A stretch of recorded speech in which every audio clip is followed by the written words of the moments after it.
All right, guys, we're back. Another edition of Talking Preps. I can't ask Chris what week it is. Do one of you guys know what week we're going into? We're going into week 9. Week 9. Thank you, Jim West, for helping me because I can never remember. We got a long, busy show with a bunch of kids. Got Cam interviewing too. It's going to be a fun show. Let's get right to it. You know,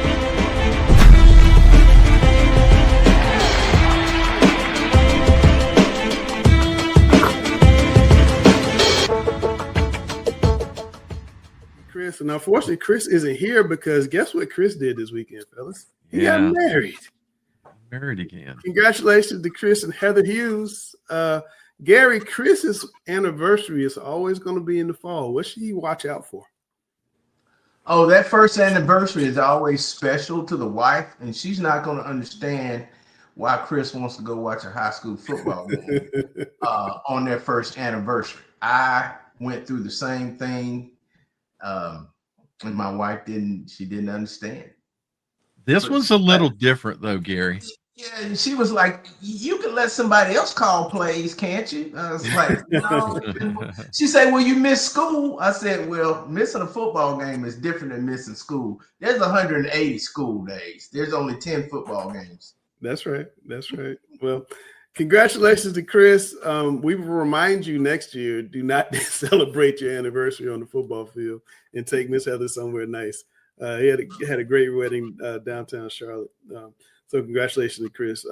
Unfortunately, we got some bad news to report.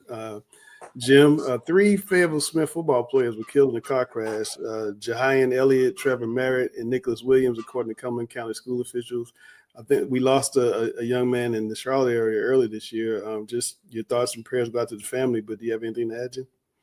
I remember back in July of 1997 in Plymouth when 10 students were killed in a car accident. And my sister-in-law was a student at the time at Plymouth High School. And I'm going to tell you right now, it's going to take a lot of people to look after those the students that are at E.E. Smith right now. It is not an easy situation. There is, besides the Elliott family, the Williams family, the Merritt family, you got a lot of kids right now. Their hearts are really heavy right now, and it's going to require a lot of. I believe it's going to require a lot of guidance. It's a very difficult situation, and right now football is one thing. We can debate about how important it is. This right now is lives. We got to look after our students. Gary, as a football coach, how do you handle that with the remainder of your team? Because football is a lot of kids. So there's a lot of emotions going a lot of different ways. How do you handle that? I can remember when I coached at Providence, we had a player to die in a car accident right after football practice. Yeah. And so it's rough. I'm sure the schools will bring in people to help the kids deal with their grief.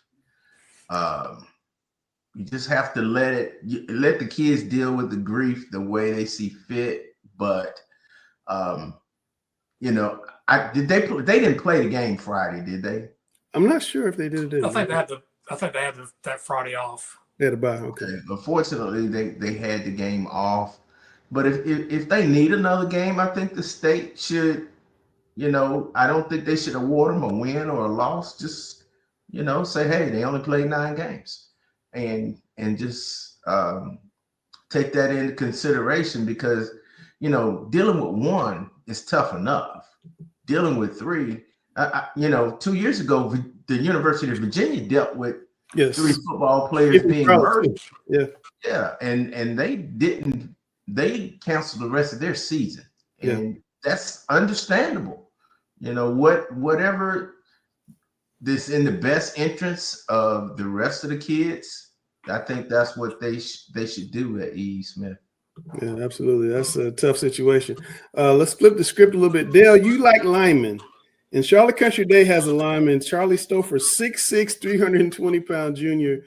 They're doing a lot of running behind Mr. Stouffer. They are 5-1 after they beat Metro Christian. They've scored more points this year already than they scored all of last year. What do you think about Mr. Stouffer and Country Day? Well, I do like linemen, and he's a big guy, big guy. 6'6", 320, big boy. Exactly. He's a very big boy. I looking at the traditional Charlotte private schools, and Country Day is one from, I guess, the past that I would like to see do better. And they do look like they have some potential here of size is a big issue. Well, they have 2 5-star recruits on their team, so Right. Well, each of the privates have various star players. Yeah. Each I think each of the privates have a few of the star players, but trying to keep up with Providence Day is one thing, or another thing. But I think this ball player right here brings a lot to the program to help them move this program maybe up into a little bit better competition with Providence Day. Gary, do you think Country Day's ready to challenge the big dogs, or they need to take another step? Well, I think they got to, take another step, but they're going in the right direction. It's hard to turn around a program overnight. Because not only do you want to have success, you want to have sustained success. Yeah. And so look like they're having some success, and now they want to, take the next step and have sustained success. I don't think you can, put it all on one game, because then if you lose that game, then that's just like the other ones didn't matter. Yeah. So, just build week to week, season to season, and hopefully in the long run, you're competitive with your peers. All right. Butler had a big win. They debuted a brand new field. Turn the music off. There's a new field. Dale, you saw the field. What you think of that turf out there? It looked really good on film. It doesn't just look good, and honestly, it looks great. That red, I love that red and the black together. Yeah. But that field it looks better. The green is a better looking green, and it feels better. To me, that was the first thing I noticed when I stepped on it, was how much it felt like grass. Yeah. More so than I haven't been to Ballantyne Ridge, so I don't know if their stadium turf is more like, say, Palisades, or if a change has been made and Ballantyne Ridge has this. But it's a tremendous difference, say, from walking on Palisades turf and walking on this turf. Well, tell me about the game. Well, tell me about the game. You were at the game, and you gave us some highlights. Yes, I did. So, what a great running back we got here. I thought Butler played. My opinion was that, of course, the energy. Yeah, that was a hit. There were a couple of great hits. That one just stood out to me. That's why I texted it to you guys like immediately. It was a fantastic hit, fantastic defensive play. But Langston, the thing that I mentioned to you and I've mentioned to others is that the energy that Coach Hales has with this team, to me, is a striking difference from his previous tenure here. Not to say that he wasn't committed or anything else, but that whole energy that he has it's like a different level, and the kids are latched into it. Yeah. And also, this team is starting to, from what I've seen from, say, some film in game, the early season to now, and this is the first time I've seen them in person, they are executing better. Their football IQ seems to be rising. I thought they, you talk about McFadden scripting games, Gary. I felt like Coach Hales had a great game plan here. I don't think North is a horribly bad team, but Butler just outplayed North in all phases of the game. It really felt to me like a bigger game, or a bigger lopsided win than a 28-0. That's the way it kind of felt. It's not like Butler made a lot of mistakes to keep that from happening, North played at times very well. So this is a team that I'm not going to say that Butler's going to be able to turn around and smack West Charlotte in the mouth this coming Friday night, but this is a better team than they were at the start of the season. Well, after the game, we got to hear from some of the particulars. Let's play that. What does this mean for your season? Hey, it means a lot. We came out here, we went to work. Me and my Bulldogs, man, it really means a lot to us because we had to fight through adversity throughout the season. And we finally came out here on our first home win, and it feels great. What does it feel like to finally play at home? Because you've been the ultimate road warrior. Man, it feels amazing. In front of these fans, hey, it's nothing like a Butler community, man. Obviously, big game for you. It looked like the rush and the pass was there, but you broke it with some plays in both games. Yes, sir. Was that the game plan work for you this week? Hey, yes, it did. Yes, it did. Whatever we go out there, you know what I'm saying, as a team, we try to figure out how we go out there and just get a dub at the end of the day. Obviously, 2-0 in a conference that many consider the best in the conference, the state. You got West Charlotte, you got Mallard Creek, you got Independence coming up. What does the future look like for you guys? Hey, we just want to go to work, finish out strong.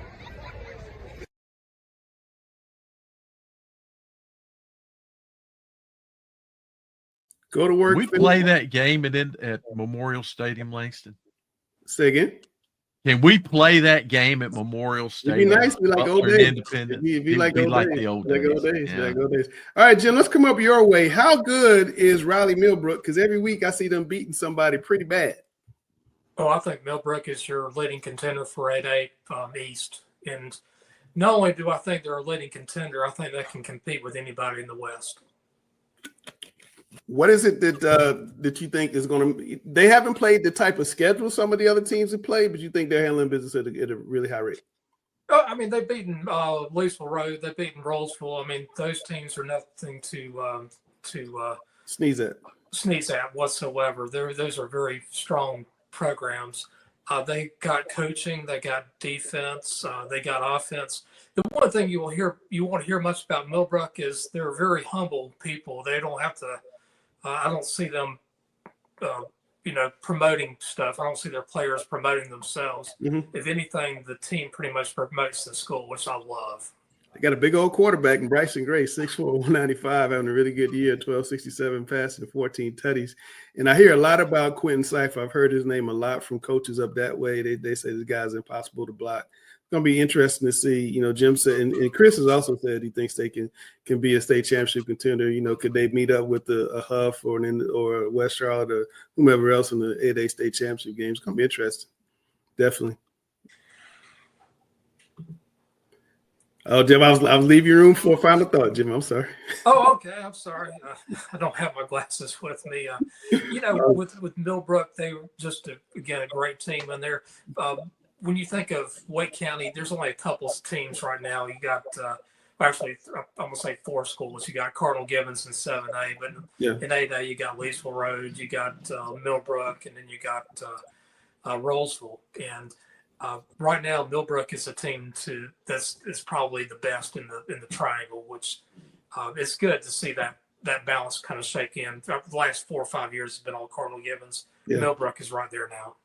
Cardinal Gibbons is still really good.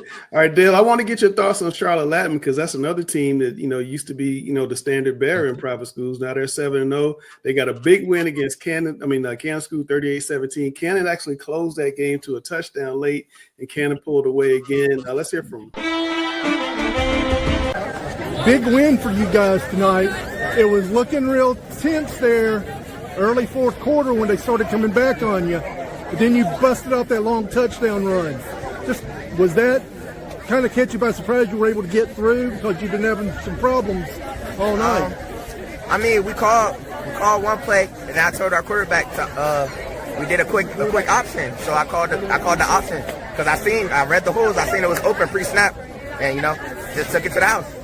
How vital was it winning this game, considering what you've got coming up next? I think it was very vital from a team standpoint, and even everybody else just counting us out in the conference and just saying that we're third place and stuff. So I feel like this was definitely deserved, and we really wanted to win this one. But we didn't think it was going to be any type of blowout. That's a good football team. they do a great job up there. They got a lot of really talented kids, and we knew we were going to be in for a fight. So really proud of my guys about how they responded and fought and stepped up and finished. Again, when you play a game like this against a good opponent, you can't turn the ball over like that. And you can't, when we get in the red zone, you got to score when we get four opportunities in the red zone, and we don't, and we turn it down. 7 minutes left in the game, we get an onside kick, go down, kick a field goal to cut the lead to 7, and then give a big play back up. You know, it's just, that hasn't been our DNA all year, and it's kind of frustrating. It's like one of those nights where you feel like everything is just not going your way. The plays that we got drops in the end zone for touchdowns. We rarely turn the ball over, and we turned the ball over tonight. And you know, hats off to Latin. They did some really good things, but it really hurts when you beat yourself.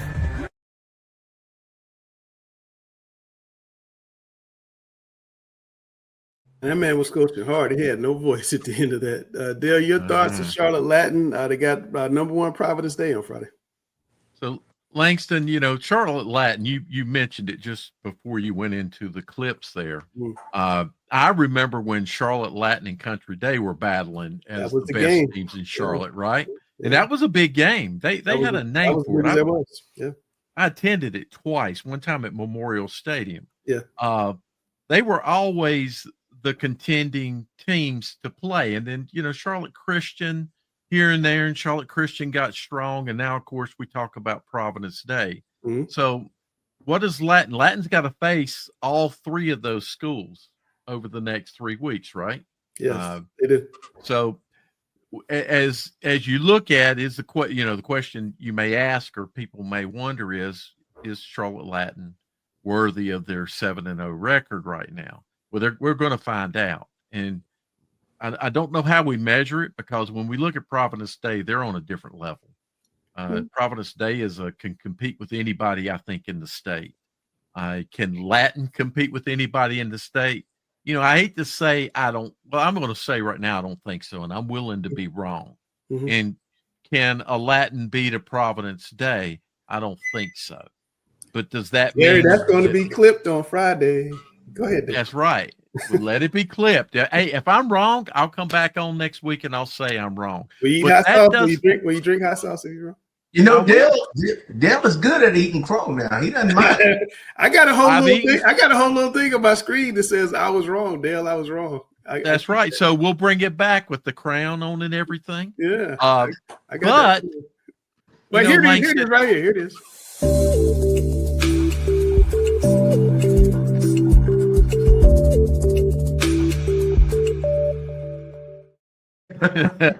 That was my granddaughter's crown. Put that on me. Now my newest granddaughter's got another crown she puts on. I made that because he was wrong so often. Yeah, I'm just kidding. But the thing here is that you can't let the Providence Day game drive where Latin may be bringing their success to. Great point. You know, you got Country Day, you got Charlotte Christian. You know, Christian's not a bad program either. That's a tough program. So don't think that if they if they were to lose big to Providence Day, that means Latin hasn't achieved and climbed the ladder some. You can't immediately go from, you know, bottom tiers of the ladder to all the way to the top. And when you're facing a team that's a top of the entire state, not just a private. So I'm impressed with what Latin is doing right now. Yeah, Chris has Providence Day ranked number 1 in North and South Carolina among all teams in all classifications. Gary, you saw Independence beat Chambers 41-6, and we had that pesky crowd thing. Tell us your thoughts. Well, you know, I mentioned this on Friday night show that I think it's time to find a solution instead of running from a problem. And I think CMS is just running from a problem instead of finding solutions to the problem. You're costing these schools thousands of dollars in revenue. And at the same time, you may be jeopardizing some parents and family members from getting to see their loved ones play the game. And you don't want to do that. Now, you know, it happens in basketball. It's a sellout.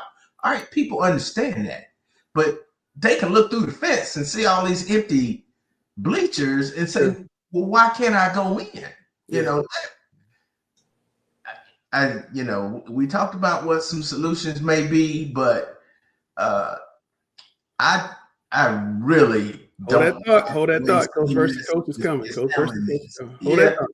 And I talked to a few administrators, and they don't like it either. Yeah. You know, but it's over their head. It's above their pay grade. And, you know, I'm not going to call out any names, but, you know, it's over the principals don't like it either. Yeah.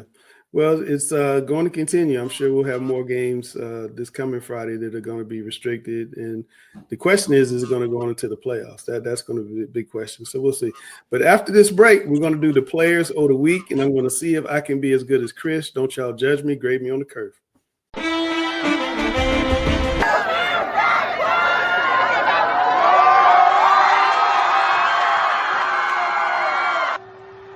Every week on Thursday and Saturday morning, get the latest in high school news from around the region in the Charlotte Observer's free newsletter, Talking Preps, the newsletter. Make sure you sign up now.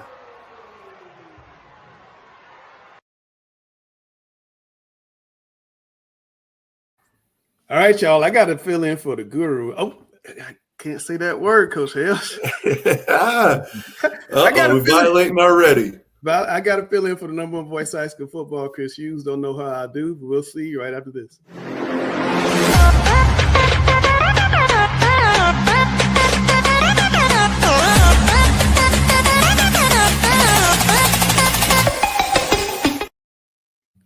All right, let's get right to it. Gary, we have Alexis Rosario Beltran, Concord, senior kicker, made a 52-yard field goal, which was a school record against Carson on Friday. He broke his own school record of 47 yards. Yeah, that's awesome to have a kicker who can put it out of the end zone, who can get hang time. I mean, that's a weapon. That's the third phase of football, special teams. And if you can flip the field, look like he's doing that on his punts, and make the other team start at their 20, it's very hard for the opponent to put together an 80-yard drive. So kickers are a big weapon. You know, it's something we used to talk about with Huff all the time when Hauser was there. You know, you make the other team start at the 20, have to fair catch punts that are 50 yards downfield. That's a huge weapon for your defense and for your overall approach to the game, because you don't have long drives and you're defending long fields. That's a great job by him. All right, next up we got Aiden Bornhauser. I hope I'm saying his name right. Aiden's in the back. He's a big dude. He might beat me up. He's a senior lineman in the Hales. He rarely came off the field. They beat Union County 28-27. They had 358 yards of offense, doing a lot of running behind Bornhauser. On defense, he had 3 tackles, a tackle for loss, and a sack. Busy man. I like seeing that, you know, play both sides of the ball like that. You know, I know that's a tough thing to do, especially, you know, playing up front like that. You know, it's one thing to be a skill guy where all you're doing is running around doing things like that. But Aiden, both sides of the ball, playing offensive, defensive line. How do you feel on Saturday mornings? Hey, no lie, Coach, Saturday mornings are rough. I'm mainly just on the bed all day, just recovering, trying to, you know, my mom actually gets mad at it because she always wants to do something, and I'm sitting there in pain. What hurt? That excuse. Keep using that excuse. Yeah, what hurts the most on Saturday? Is it back, legs? Oh, it's just soreness in my legs, but I'm usually back on the next day. What do you like playing better, O-line or D-line? Honestly, O-line. I mean, it's an underrated position. You know, the tackles is all flashy, but pancakes, you know, it's just as fun for all linemen. Hey, I'm one of you guys, man. I can believe it or not, I was a 300-pounder once upon a time, and you know, I'm definitely down with that. So 2-part question. What's your favorite drill in practice? What's your least favorite drill in practice? And don't say conditioning, because I already know that's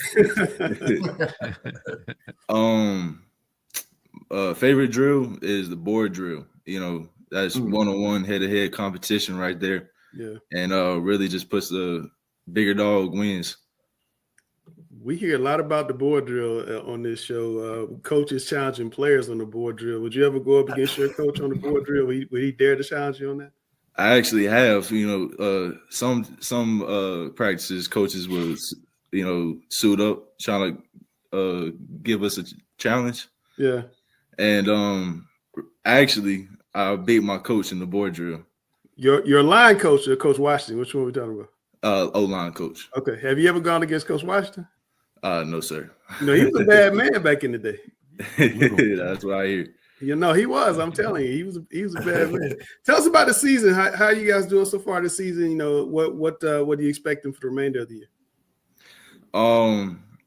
At the beginning of the season, we started rough, but we started to flip that. We're now on a 3-win streak, and we're starting to look good now. Starting to play as a team. I love to see it, man. But look, thanks for joining us on the show. Best of luck. Get you some Bengay, rub it in. Make sure you stay ready for next Friday. All right. Yes, sir. All right, Thanks man. Hey, all right. double cheeseburgers work good too. Double cheeseburgers help too. Double cheeseburgers. As Steve Smith would say, "Ice up, son." I like his comment about the pancakes. That's right. Yeah. All right. Next up, we got Jalen King out of Cleveland up in the eastern part of the state. I'm going to come to you, Gary. 49-28 win over Garner. He had 12 tackles, 3 tackles for Dale. 3 tackles for a loss, the sack, and the fumble recovery. So that play right there, great vision and great movement to the ball, and what a hit and a tackle. No, he's doing it all over the field. I mean, Cleveland, again, they're off to a great start. We've seen Cleveland be good. Hampton, what's my man's name, Gary, from Chapel Hill? We named Mr. Football. Marion Hampton. I'm sorry, Marion, if you're watching. You're my dude. So we're very familiar with Cleveland. They look like Chapel Hill out there a little bit, playing a little better than Chapel Hill right now, but that kid's all over the field. Good gracious. Look at that hit there. Yeah, it was. Yeah. He's having himself a game. All right, good now we're going to move a little closer to Charlotte. We got Chaz Portis, the son of Miami Hurricane and NFL star Clinton Portis. Hales, he had 162 yards of all-purpose, 40-yard catch for a touchdown. He had a kickoff return for another score. He's rolling. Myers Park's rolling. Yeah, man. I mean, look, it's just a long, smooth, fluid athlete out there. And I mean, this is a kid, you could tell he gets the ball in his hands, and you better start working on your pursuit angles right away because he's going to do something with it. And that's the scariest thing right there as a coach. When you see like a mishandled ball like that, and the guys start to get out of their lanes, and a kid like this going to see some opening, and man, it's nothing but green grass, goalposts, and you're going to start hearing the fight song real soon. I think the thing I see there is just that breakaway speed. I mean, he catches the ball, he's even with the guy, and the guy has an angle, and he's still just running away from him. And Myers Park, Myers Park they had a losing record last year. I think they were 4-6. And I remember the preseason media day thing they had, and coach was saying that they were embarrassed about what they did last year, and they're playing like they're angry right now. Myers Park's playing angry. I know Huff has to play South Meck this week. They're certainly looking ahead, got to be looking ahead to a potential conference championship game with Myers Park. That could be definitely a big game down the road. That's a big motivator too. I mean, coming off a year like that, especially when you're expecting to have a big year, and not just from a player perspective, but from a coach perspective as well. Like, they felt like I think they had a little egg on their face, and you're seeing them coming out and play with that chip on that shoulder. They got a very big chip on their shoulder. I do not have film, guys, on Ethan McGarrigan of Apex Friendship, but he had he completed 13 and 19 passes, 308 yards and 4 touchdowns. Ethan, you got to get some film, man, so we can put you on the screen. But I saw the stats, very impressed. Apex Friendship having a great season. And now we're going to go down to Scotland County. I think, Gary, this was yours. 33-27 win over Terry Sanford. He ran 23 times for 233 yards and 3 touchdowns. They also had a 2-point conversion. Yeah, look, direct snap. I like that. Just give it to me. We don't need a quarterback. Just snap it to me, and I'll take care of things. But what I'm really impressed with is his contact balance. You see, he got hit behind the line of scrimmage, and now everybody's chasing. You go from a negative play to a positive play all in 4 seconds. That is outstanding right there. And that's it, and that's always a long line of great running backs at a place like Scotland. And everybody knows about Zeus, but Coach Bailey's always had great running backs and a great running game out there. And Mr. White here looks like he's just another one. No, he's they do have a great tradition of running backs, and he's certainly one. But speaking of running backs, Coach Hales, you once told me this guy has a chance to be perhaps the best running back in Butler history. He's got a chance, man. I heard Ryan Houston watching the show. I'm just saying. Oh, I may have texted Ryan Houston and told him that. But no, right. I mean, this kid, he's got all the tools. I mean, he's a physical runner. He's got great speed. And I mean, here we could throw a little middle screen to him, but he's got great hands too. So I mean, we could put him out in space and throw him the ball on some different routes and things like that. I'm sure if we needed to put him back there, a kick returner, we could as well. But no, it's definitely a luxury to have him back there, be able to turn and hand the ball to him. Dale, you saw Mr. Thomas Wright in person on Friday night. What'd you think? Impressed. He's strong. He takes contact, delivers contact. Watch this right here. He's a good ball player. I hate that screen pass. As I recall, that was a nice play by him as well. I hate we didn't get the full video there, Langston. Yeah, we thrown a couple. We thrown You think a couple Coach of those. Hales is trying? You think Coach Hales is trying to hide some of this film from future opponents?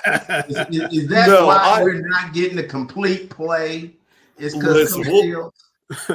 Once we get Sam on here, we're going to talk about film a little bit later. We're going to talk about some film issues. But no, man, I wish it was on there. But I mean, you see this kid here. I mean, he sees a hole. He puts his foot on the gas, man, and he's always going forward. Like he's always taking people with him. Very rarely you're going to see him get knocked backwards. And he's a kid. He doesn't say much, but but when he does speak, like his words carry a heck of a lot of weight in our locker room. Yeah, no, he had a very impressive game. All right, I want to talk about one of the best. He did it again. Say again. Coach Hales did it again. That's not me, man. That's not me. All right, I want to talk about one of the best recruits in the country, Jalatan Mayfield of Lincolnton, the 35-34 win over Shelby. He had 4 rushing touchdowns on 9 carries, 2 pancake blocks, 18 tackles, 4 sacks, and a fast breakup. It's no wonder that Alabama, Michigan, Ohio State, Florida, and all those schools in Charlotte want him to come to their school. What do you see here, Dale? I'll say a real good ball player. I didn't realize he had that many big offers. Oh, he's got everybody. You can see why by his play for sure. Well, we're gonna bring him on. We're gonna bring him on in right now. Jalatan, break us some news. Where you going to school, man? Tell us. It's gonna be a really hard decision. Haven't shaved it down to any schools yet, but definitely coming soon after the season. I'll definitely probably drop a top 5. As soon as I get ready. It's all really going to be God's timing, so just waiting on him to say so. What are you looking for when you pick a college? I say my big 2 things is player-coach relationship, and then the best school that's going to give me the opportunity to be the greatest linebacker of all time. The greatest linebacker of all time. Oh, okay. Big goals. Big goals. How much? Honest question. I lost him. I was going to ask him a question, but we lost. Are you still there, Jalatan? Did we lose you? He had 4 sacks. Wow. Yeah. 18 tackles. Yeah. Well, I can tape it when he comes. There's Jalatan. He's kind of light skinned now. No. Jalatan's way better looking than this guy. Exactly, and more skilled too. All right, there you go. Jalatan, the question I was going to ask you is, how much does NIL play a role? I mean, because don't tell me it doesn't play a role. How much does NIL play a role in what you're going to do? I haven't thought too much about that, honestly. You haven't thought too much about being a thousandaire in a couple of years? Not really, to be honest. You ain't thought about buying Mama a Mercedes? None of that? I definitely want to take care of my mom for sure. Okay, all right. For sure, I definitely. You got any headphones, big dog? No, sir. Like AirPods or something like that? Not right now. Some JBLs. That's pretty much it. Okay. Okay. Well, tell us about the game on Friday. You guys beat Shelby. That was a huge win. And didn't you score the game-winning point in overtime? Our quarterback for the 2-point conversion in overtime. He got it done with his feet. He's definitely a really good athlete for sure. Yeah, but tell us about the game, though. How big? Nobody was really kind of expecting you guys to win. I think all of us picked against you, and you guys got done. Yeah, we seen all that. We took it personally. We seen all that. We know who we had. We knew we were the better team. We got some dogs on our team. We got a lot of great athletes. I like to say we got some of the best athletes in the state for sure. But we knew we had to take over at the end there and get it done. We knew we weren't taking L to them for sure. What's it like being, a top level recruit nationally like you are? A lot of talk for sure. Game to game with just hearing about what the different coaching staff say about me, what the fans say about me, things like that. It's definitely a blessing for sure. I'm blessed to be in the position I am, and also just it brings that weight of putting on for your hometown, putting on for your family, and just putting on for the name on your back. Lathan, how big are you? 6'2", 225. Ooh, yeah. Woo! That's already the man told you he want to be the best linebacker ever. You know he has size. So I want to ask you. So I see 4 rushing touchdowns on 9 carries, 18 tackles, 4 sacks, a PBU, and also 2 pancake blocks. Right. I mean, what do you not do on the field? I really try to give them all. I know I want to win. I want to go home with a win, and I don't want to let my guys down. So I do everything in my power to get us there, for sure. Did you get the pancakes from running back, or did they line you up at tight end or something? Yeah, I was lined up at tight end. Okay. So, Lathan, so 4 touchdowns on 9 carries. You guys go to overtime. Like, are you telling Coach, give me the ball a few more times? We don't have to go into overtime. That's all coach decision. He definitely believes in me and try to give me the ball as much as possible when it's needed. But we got a lot of athletes on our team, so really you can give anybody, whether it's our sophomore, our like athlete sophomore, our other junior on the team, our quarterback. He's a great athlete, and then we got receivers outside that can do the job as well. So really, it's just whoever got that hot hand, give them the ball. We're gonna make it happen for sure. Yeah, well, That's a great answer, man. That's a leader answer right there. Absolutely. Lathan, thanks for coming on with us, man. Appreciate it. Best of luck to you guys the rest of the season. I'll make sure that I won't pick against you again. I promise that. Yes, sir. All right, man. Take care, yourself. All right, y'all have a good one. All right, that is Lathan Mayfield, one of the very best recruits in America.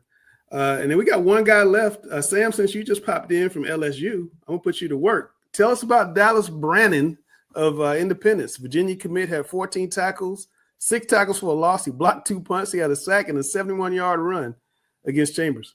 Yeah, he's all over the field in this game. I mean, one of my favorite plays is the fake punt. And it was like 4th and 15, and he scored a touchdown on a fake punt, went right up the gut. And but he's the heart and soul of the Independence team. I mean, he's everything they represent: hard work, dedication. He's a big guy. He's really good in a phone booth. He can tackle well, and but he's very passionate. And I like the old throwback cowboy collar. It looks good. So he's my kind of guy. I like the way he plays, and he's an even better person than he is even on the field. Like if you ever meet this guy in person, I've had a chance to meet with him with different interviews, and he's a stand-up guy. He's a really good man, even outside of football. He's, like I said, he's a better man than he is even a football player. Yeah, we're going to bring Dallas on in just a second. But, Hales, can I get you to say something nice about the Independence Patriot?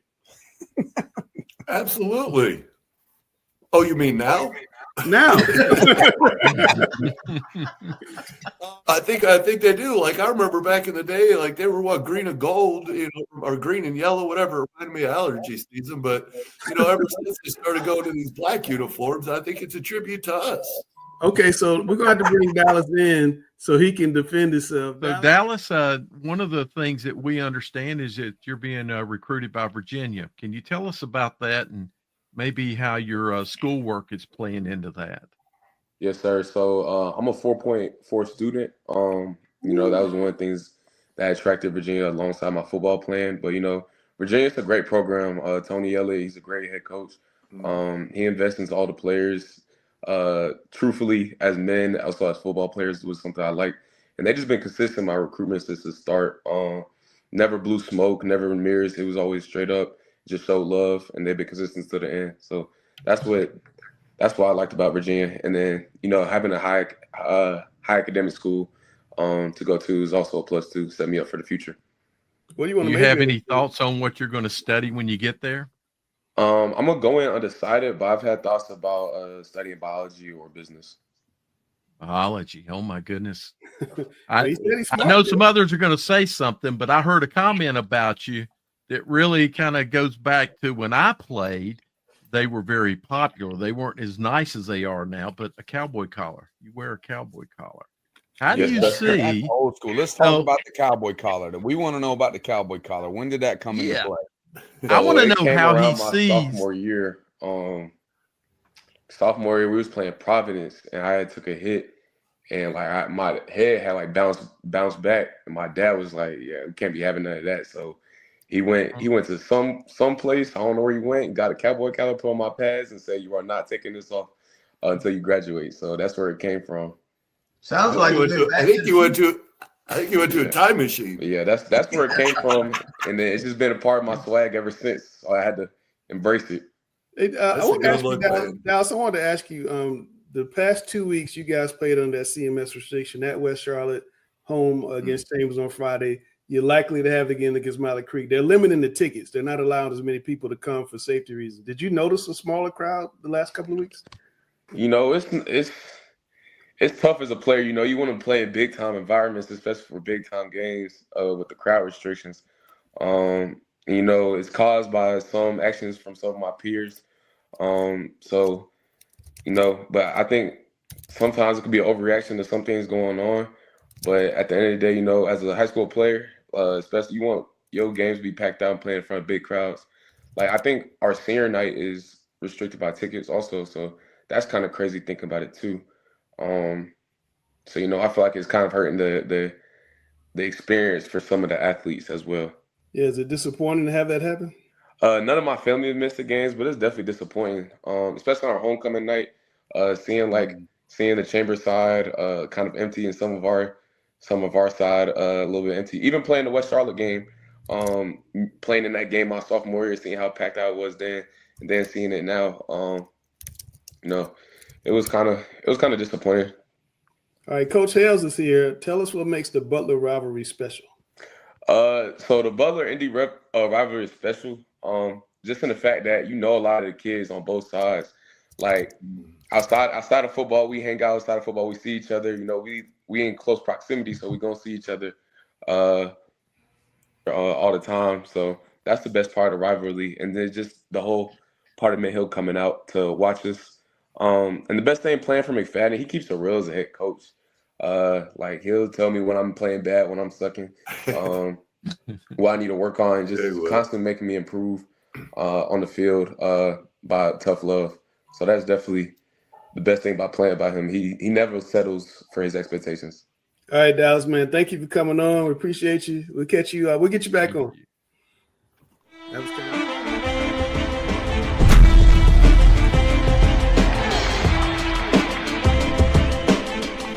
All right, this is Cam Williams back, and I'm going to be doing a little bit of an interview today. We got Mooresville running back Jadarius J-Man McCombs joining us in studio today.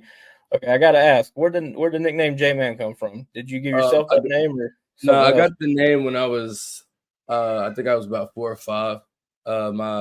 My grandmother had, she always called me the man of the house since I was a kid. So my mom ended up just, my name being Jadarius, she just threw the J in front of it, and the name kind of stuck since then. So everybody been calling me J-Man since I was like 3, 4, so 13 years now. Okay, I got you. So how long you been playing football? You've been playing your whole life? I started when I was 4. Okay. I started tackling when I was 5, and I've been playing ever since. So I've played all around like Catawba County, the Charlotte area. I was with when the Giants, the NC Giants, when we were SRT, we were kind of popular around 2020 through 2023. So I played with Jamari Nichols at West Charlotte, Davion Jones, Sincere Gray, all those dudes. Like, so we traveled everywhere: Florida, Virginia, Ohio. So I've been playing for a long time. I got to Mooresville in 2020. I moved down here mid 8th grade year during COVID, and I've been here since. Okay, gotcha. So what's that transition been like? What's it like playing, in the Blue Devils uniform? It was kind of semi easy for for me to adjust to it. And you can go back and like find my freshman year film, my first ever game against Davie. Like by that game, it was that by that game alone, you could just tell that I had just took everything I knew, learned, paid attention, and just played my game. Yeah, but I did want to address one thing. I saw on Facebook you talked about coverage, and I know we only have limited time, but I wanted to get your thoughts on this because I know a lot of teams outside of the Charlotte region, they feel, maybe neglected, if you will, that they don't get the same amount of attention. That's why we created this show primarily. I know back in 2018, 2019, when they were really revamping this show, they tried to start this show to get more coverage for teams that they can't necessarily always send a writer to. So what's your thoughts on that? I know you expressed some thoughts about the Charlotte Glaze. For us, I think that, and I think it's, it's a 50-50 deal. Rightfully so. Charlotte is the biggest product we have in North Carolina as far as sports, period. So not covering them majority of the time, to me, wouldn't be smart. But then again, I think that there's a lot of us, me being from Hickory, North Carolina, and growing up there, I feel like like people like me, we didn't really have the cameras on us all the time, or we didn't have the coverage on us all the time. So when I came up here to Mooresville, it was kind of like they talk about us, but then again, they're not talking about us like all the time, or they're not mentioning us, and when we should be mentioned, like the game against Huff, we're like one of the few teams that outside of the Virginia team that Huff went up and played, I think Highland Springs or something like that, that they didn't take the lead on until late in the third quarter. Huff is arguably that's like the second favorite, if not the favorite, to win the 8A in the state championship game. Everybody else that they've played, and especially last year, these competitive teams, they were blowing them out. It wasn't close. And we go up to East Forsyth and beat them 42-14 in a revenge game, and we kind of all feel like everybody just disregarded it as if like okay, well, it's just Mooresville. And for us, like Mayo tells us a lot, to like not take these things personal, don't pay attention to the media and stuff. Just we're gonna come out here, we're gonna play our ball, and we're just gonna be us. But sometimes it kind of gets to me that and it's not just y'all. I feel like it's a lot of coverage out here. Sometimes we feel like there's some bias in our own like Iredell County media that we get. Well, to that point, man, I want to ask, what would you suggest? Because I know Langston brought up the fact in one of our group chats that every week he does a roundup where a lot of the teams that can't get like an individual writer to go to, because you got a limited staff. A lot of these media outlets in general have limited staff, so they might have 3 or 4 writers to go to a game. But he does a roundup where he'll mention all the games within the region's coverage area.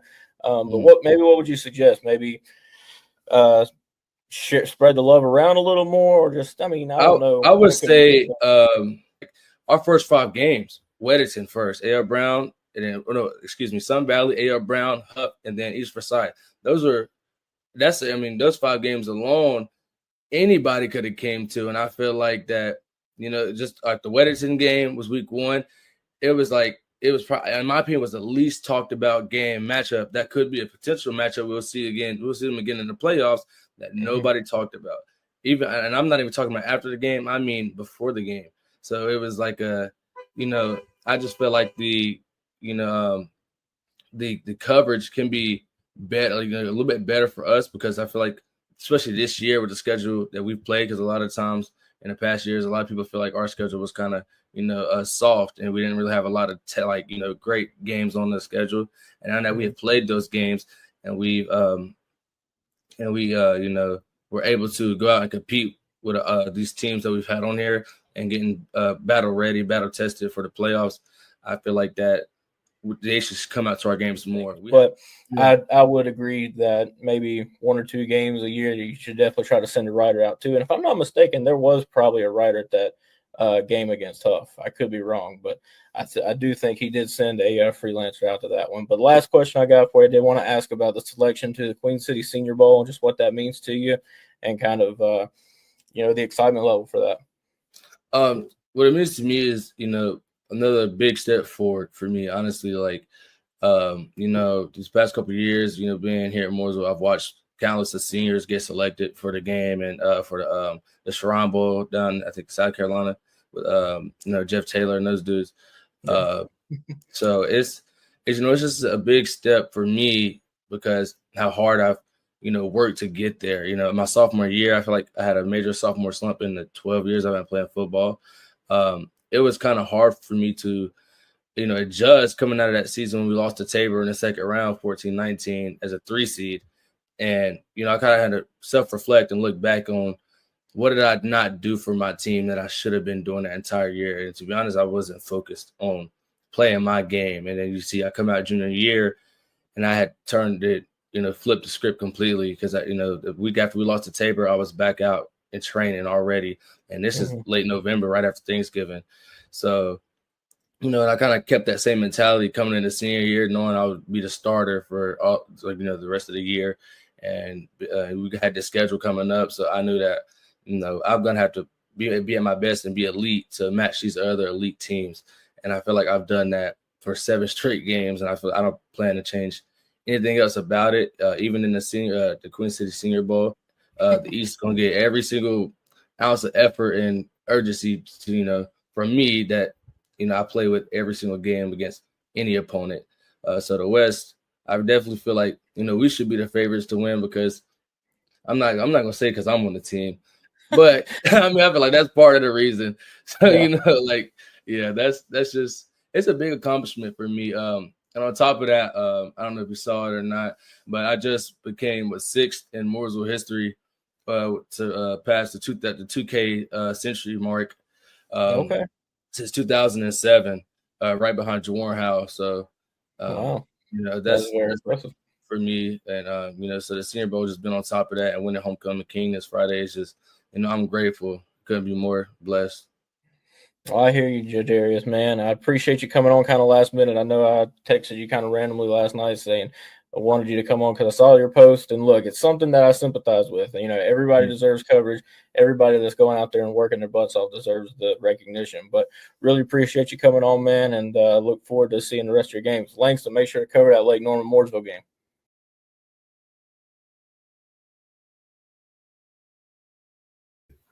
All right, Cam, thanks for that video.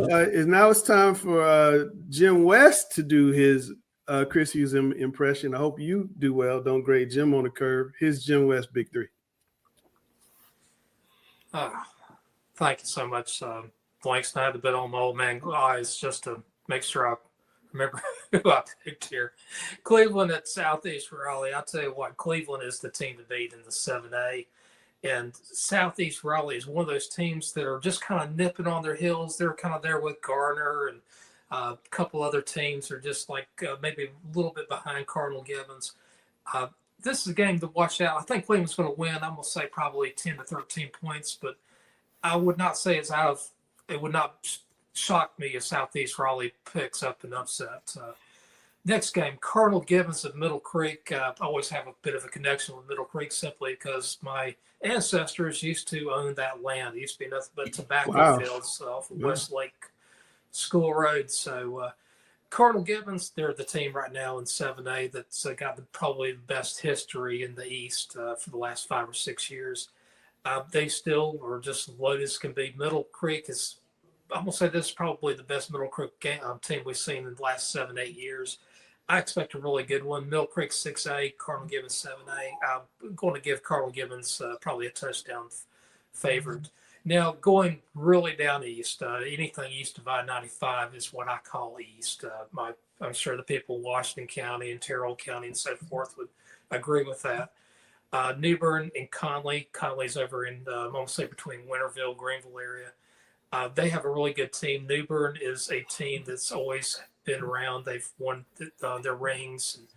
I think this game is going to be pretty even, to be honest with you. Maybe New Bern with just a slight advantage. Maybe I will say probably less than a touchdown. Both those teams, not the best record. I think New Bern's 5-2 and Conley's 4-3, but I expect a really good game. If you're out in the East, please consider about going to one of those games. How's the attendance been out East this year, Jim? It's been the best I've seen it since the pandemic, to be honest with you. That's awesome. Awesome to hear. All right, well, that's Jim's Big Three. And now we're going to hear from Cam and tell us about the Big Three games in the Charlotte region.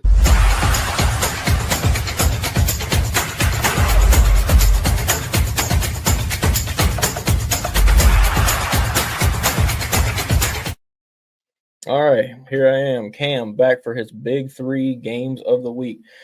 We got Kings Mountain at South Point. Look, Kings Mountain, they were in my games, one of my games of the week last week with Ashbrook. Absolutely got thumped 43-7. The Green Wave really kind of overwhelmed them. I'm looking at this game as being one to see who can really control the line of scrimmage. Two teams that run the ball pretty well. I think South Point with their triple option might run the ball a little bit better, but just looking at the matchup, I think it could be a really close game. Both teams are 5-2. I think the key is going to be the play of quarterback, Mr. Blee for South Point.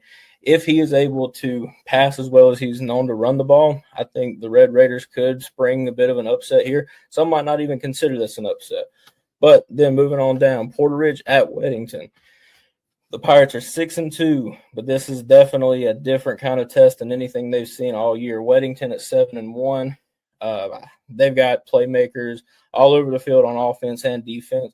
I think this game is going to be close for maybe the first half, but I just think Weddington's size up front on their defensive line can be really overwhelming for not just Porter Ridge, but really any team in the state. So I think Weddington gets the job done here. And then back in my backyard, Cabarrus County. I know Langston gets on to me for covering Cabarrus County every week, but hey, I mean, there's some good games in Cabarrus County too. You got Cox Mill at West Cabarrus. Both teams coming off a 3-point loss, West Cabarrus to Olympic, and then the Chargers lost last week as well. But now 3-4 teams.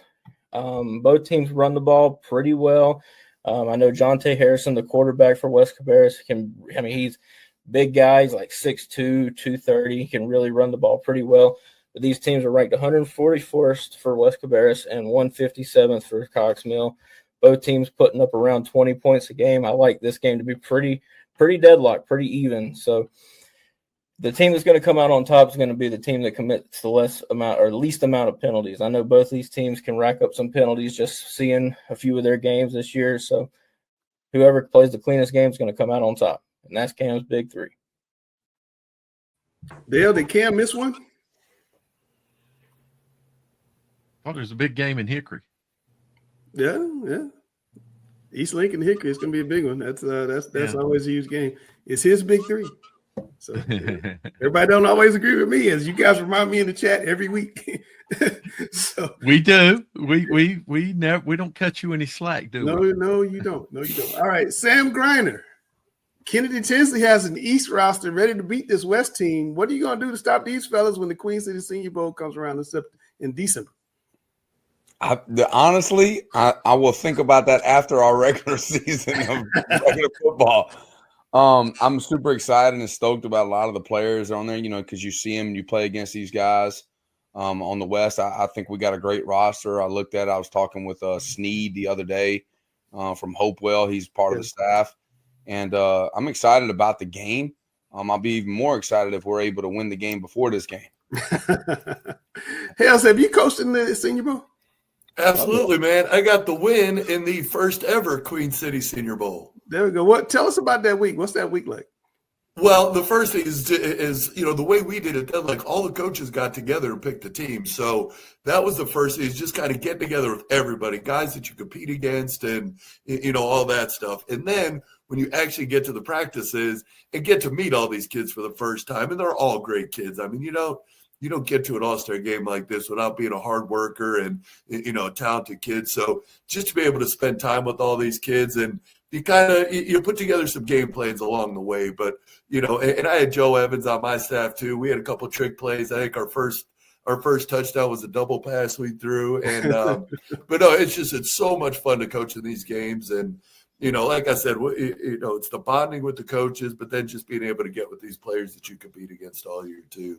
And not just all year, like some of these kids you've been, game planning against for 3 and 4 years. And it's so much fun. I think that's like the last time the East won when when Hales coached it. Is that right? Well, that's what it was back. It was just Mecklenburg County schools when we first started it. What I wonder though, coaches, is when you're coaching in a game like this, do you want to like really show what you know about football and the things that you are comfortable running so the other guys know it, or is it just a little bit more vanilla stuff that you show? Most of the time, I'll go. I'm sorry. Yeah, most time, like I've coached in the game as an assistant. When Farabee was the coach over there, and a lot of times you got all head coaches, so the head coach normally gets to be a head coach, and we kind of oversee stuff. But like you'll have a coordinator, and you'll have those guys run their system. Or a lot of times, if a quarterback's used to a certain system, you want to do something that makes him very comfortable. So that's kind of the key. But are you worried about showing Hales what you really are comfortable running during that week? I mean, he really gets to an intimate look at that defense. You won't show anybody. Yeah, well, that defense, they have rules in these games. You can't blitz, you can't do certain things. So, like a defense like that I like to run, it wouldn't be very usable in this style of so play. You like to blitz all the time, and you like to put 5 on the line and come off the corner. That's what you think, yes. Yeah. It's a zone blitz. You saw the delay right there. You saw the delay, right? See, I know Sam Grady. Just don't ask him to get the film on time, Langston. I know, right? I heard about that. He ain't gonna teach you the rules of his defense. That's the problem. But no, I mean, to me, Langston, with those things, you're just trying to get some stuff together that those kids will be able to run and pick up in just a short amount of time. And and a lot of times it's on the offensive side, it's a lot of zone runs. Just because you don't have a lot of time to teach gap schemes and combinations and calls and all that stuff. So you keep that stuff pretty vanilla. Like everybody runs curl flat. Everybody runs, smash concepts. So you get that stuff in and figure out a way to call it so everybody can just play their best. I think more people take pride in trick plays in this game than they do even the offense. It's like, what 3 or 4 trick plays do we have? What can we hit? Yeah. I think it's really cool because for the longest when I was covering high schools here, there was just the Shrine Bowl. And 5 or 6 kids would go to the Shrine Bowl. And then you started having these super big national all-star games, and 1 or 2 kids would go to those. There'd be so many guys that their last game would be in October sometimes. That's it. And I think it gives them, one more week to kind of be on stage, enjoy the shine. And I think it's really cool. Well, listen, thanks to our crack staff, namely Steve Lytle, we've got some playoff. Gary is always on me about these playoff projections. He loves these things. So here's our playoff projections in some of the lower classifications. And Jim West, since you're, our statewide expert, is there anything on here that shocks you about who's in and who's out in these lower classifications? I see Tarborough's in the top 3, and Lewisburg and Eastern Randolph teams, Reedsville teams I'm familiar with. Was anybody that surprised you on any of these charts? Well, Langston, you got to understand I'm very farsighted, and I'm looking at a very tiny screen right now, so I have no idea what you're looking at. If you could read me some of the in the 1A, the top 3 in the 1A right now: Kid Pride, Pinetown Northside, Beargrass Charter, and comfortably in the field, Bonnie Cone Academy. And then there's only 23 schools in 1A that play football, so everybody's going to the playoffs. In 1A, the East, the 3 big teams are Kit Pride, Northside, and also Wilson Prep. I think Wilson Prep's the best, but they've played a lot of tough games this early. Their schedule's kind of lopsided. Yeah. And then in 2A, we got Tarboro, Starmount, and Murphy as the top 3. Comfortably in Community School of Davidson, Christ the King, Corvian Community, which is the 1A Western defending state or regional champs, Mountain Island Charter, and Cherryville. And then outside of the field, Highland Tech and Langtree Charter. There's a lot of decent teams in 2A. Just this last week, South Stanley, I'm not exactly sure where they're ranked. They beat 3A North Stanley 40-0. That was something that I didn't see coming in. Starmount, they actually lost the game last week, 23-20. I think right now you're going to see a lot of movement up and down. I think every team in 2A is going to be in the playoffs. I think there's 45 teams in 2A, but you're going to see a lot of movement up and down in the rankings. I think Corvian, locally, is going to be a threat. And when it comes to playoff time, just because they did such a tough schedule. I mean, they play like the Butlers of the world. They've played a really tough schedule, and I think they'll be more battle tested than a lot of these other teams. Yeah, Corvian is probably my favorite in the two-way West, along with like Murphy and Community School of Davison. Yeah. Well, not just that too, but they've got that pedigree now that they're used to winning big and playing in big games and state championship games and multiple sports. So I mean, that carries a heck of a lot of weight. Mm-hmm. And then Jim, in the 3A, we got Lewisburg, Mount Airy, Eastern Randolph as the top 3 teams. Comfortably in the field, Lincolnton, which I'm going to show you in a little bit, made a big move in the state polls. Outside of the field right now, West Lincoln, which is a normal, regional kind of a power, Union Academy, Bessemer City, Pine Lake Prep. Well, the big thing on that is I'm not a big fan of the RPIs. One reason why some teams, I think Lewisburg is a 7-0, which is a great record no matter what. Mm-hmm. Some teams 7-0s are better than other 7-0s. Right. And I don't think when I look at the 3As, I don't consider Lewisburg to be in the top 12 or 15 or so. They're probably top 20 team. Ooh. So there's some mixed ups on that. Eastern Randolph, very solid team. So the computer that Dale loves so much is lying to us. No, this is not the computer Dale loves, though. That's true. There's a difference. All right. No, true. Good point. 4A, Jim, I'm about to call you Chris. 4A, because you're doing such a good job. Reedsville, Brevard, Pisgah, top 3, comfortably in the field. Mount Pleasant, West Iredale, Stewart Kramer, and outside looking in right now, Lincoln Charter, Lake Norman Charter, East Gas. Well, it's going to be interesting with Reedsville because they're right on that 2A east-west, or not 2A now, 4A. I think Reedsville from they can go either way. Yeah, they're right on that dividing line between east and west, and I honestly think that Reedsville will end up going east, and I could see that Brevard Reedsville match up. There might be some teams like Maiden that's going to come in there and say something about it. So mighty Maiden. All right, let's take a look at the next group. We got 5A, 6A, starting the 5A, Jim. Crest, Hunt, East Lincoln are top 3, comfortably inside. South Point, Robinson, Northwest Cabarrus, Forest Hills, Concord, Hunter Huss. On the edge, Monroe, your undefeated state champion from a year ago, on the edge. Outside the field, North Lincoln, Forest View, North Gaston, and Parkwood. Well, those teams are outside right now. None of them really surprised me. I mean, I forgot how many schools are in 4A, so 57 or whatever. Yeah. The teams to beat East Lincoln, Hickory, Crest, South Point. Whoever wins the 5A this coming year is going to come from the West. That's the one classification I think they have. They pretty much own the championship. I would say probably the top 6 or 7 teams coming in the 5As come from the West. Okay, and over on the 6A side, we got Jacksonville, Watauga, which is looking really good. But Watauga fans going to be mad in a second. But Northern Guilford is the 3rd team among the top 3, comfortably in the field. Ashbrook, Charlotte Catholic, Olympic, Sun Valley, Statesville. Outside, Central Cabarrus, Piedmont, North Iredale, Harding, and Berry. Tell you what, I love Ashbrook.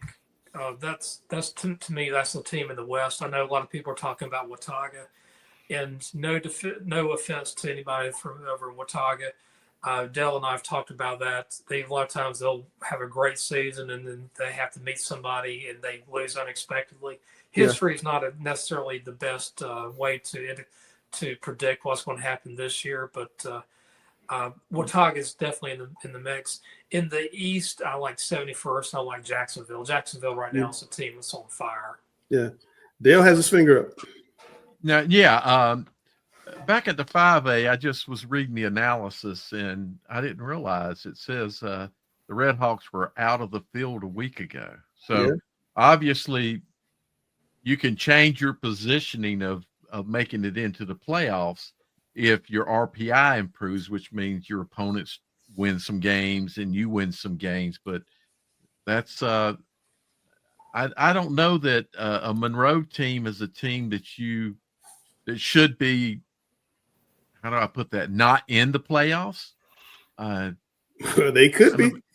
I know. It's just kind of Jim said he didn't like the RPI, and I can't disagree that the RPI should not be the be all of the qualifier, and that might be a point that points that out. Yeah. for the coaches, Hales and Sam, if you're coaching with Tiger and you're good every year, but then you kind of, get to the playoffs and the sputter button comes up, is it better for you to come down off that mountain and come play, some teams early in the season, in the preseason?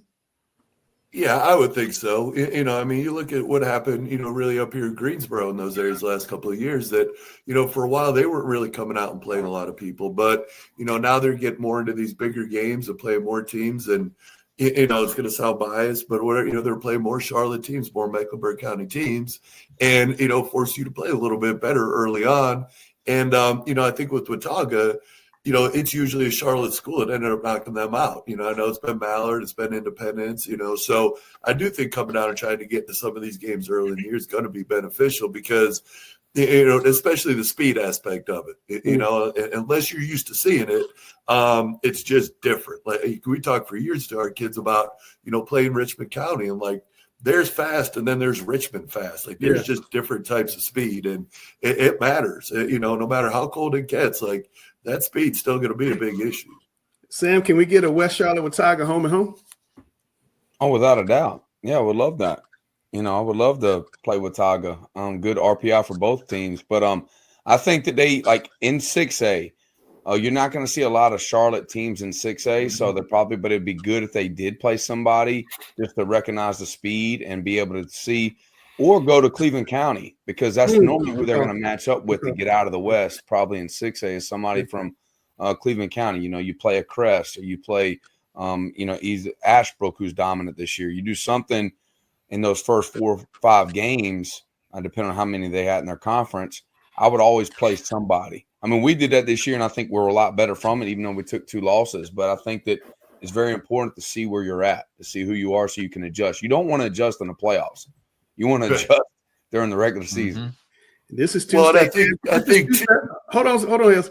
This is 2 state championship coaches giving you this advice. Sam's got 2 of them. Hale's got 3 of them. This is real stuff. Go ahead, Hales. Well, and I think too, like if you start, changing up who you play non-conference, and again, I am speaking from a little bit of ignorance on their schedule in this case, but I think if you play different teams non-conference wise, you're seeing different schemes, and that's going to be important come playoff time too, because like Sam said, like you don't want to start adjusting, you don't want to see a scheme that you just never see until you get to the playoffs. Absolutely. All right, let's Coach. I having watched Watauga in the past, and seeing how they played, and also the same thing was true with AC Reynolds, but not quite as much with AC Reynolds. But teams, when they end up facing a Charlotte team, it's the speed and the style of play is a lot different. So I just wanted to ask you, don't you think that and different? And Langston, we remember last year, and different officiating. Say that again. What's that, Gary? Different what? And different officiating. I knew he was going to go. Gary said the Mallard Creek Watauga game last year was the single worst officiated game he'd ever seen in his life. Look, and this may get me in trouble. You brought up AC Reynolds. They took us out a couple of years ago up on the mountain, and there's some different officiating stuff going on up there that night too. Absolutely. All right, Class 7A, Jim. Top 3: Cleveland, Cardinal Gibbons, and Weddington. Big surprise there. Comfortably in the field: Independence, Lake Norman, Mooresville, Butler, Porter Ridge, A.L. Brown. On the edge: Marvin Ridge, and the outside looking in: West Cabarrus, which is having a good year. Gupperson, South Iredale, North Meck, Hopewell, West Meck, Cox Mill, Hickory Ridge, Valentine Ridge, Rocky River. Grimsley fell from 2nd to 4th, and A.L. Brown's made a big jump lately. I'll tell you why I love 7A classification. I mean, both East, West. It's the Fight Club. Well, I'm sorry. I said it's the Fight Club. It's the toughest division. Oh, it's definitely. I mean, it's like most no, classifications. If you Here get we a go. dozen Here we teams, go. you're very happy. But with 7A, I think you have about 18, 20 teams that are highly competitive that could actually get into the 4th rounds in the playoff. Cardinal Gibbons in Cleveland, obviously in the East. In the West, I mean, I like Grimsley and also like Weddington. So, but you know what? Anything can happen. That's just a very deep classification. Yeah, and then the 8A, and Sam is going to, pick at my description of 7A as the toughest in the state. I think at the top 8A is as good as everybody. I just think the 7A is deeper, Sam. That's Yeah. In my opinion, I would agree with you preseason. After after you saw Mallard Creek be able to beat certain teams like Cardinal Gibbons, then you also saw Myers Park be able to beat teams like Weddington. Those are teams that we didn't expect to see. Good point. Fair point. You see what I'm saying? So, like, you're trying to lay the groundwork for that second round exit, so the headline's not bad. Who, me? No. We're not planning on losing. We're not losing. In the analysis, it says L. Brown was out of the field, but then a week ago they jumped back in, and up top it says they're comfortably in. So if you can be out and back in 1 week, that's how it goes. I wonder if you can be comfortably in, or if you're not still kind of close to that edge. I haven't looked at the list. I mean, Steve is doing a deep dive into stuff every week, and it does change, and it changes mightily.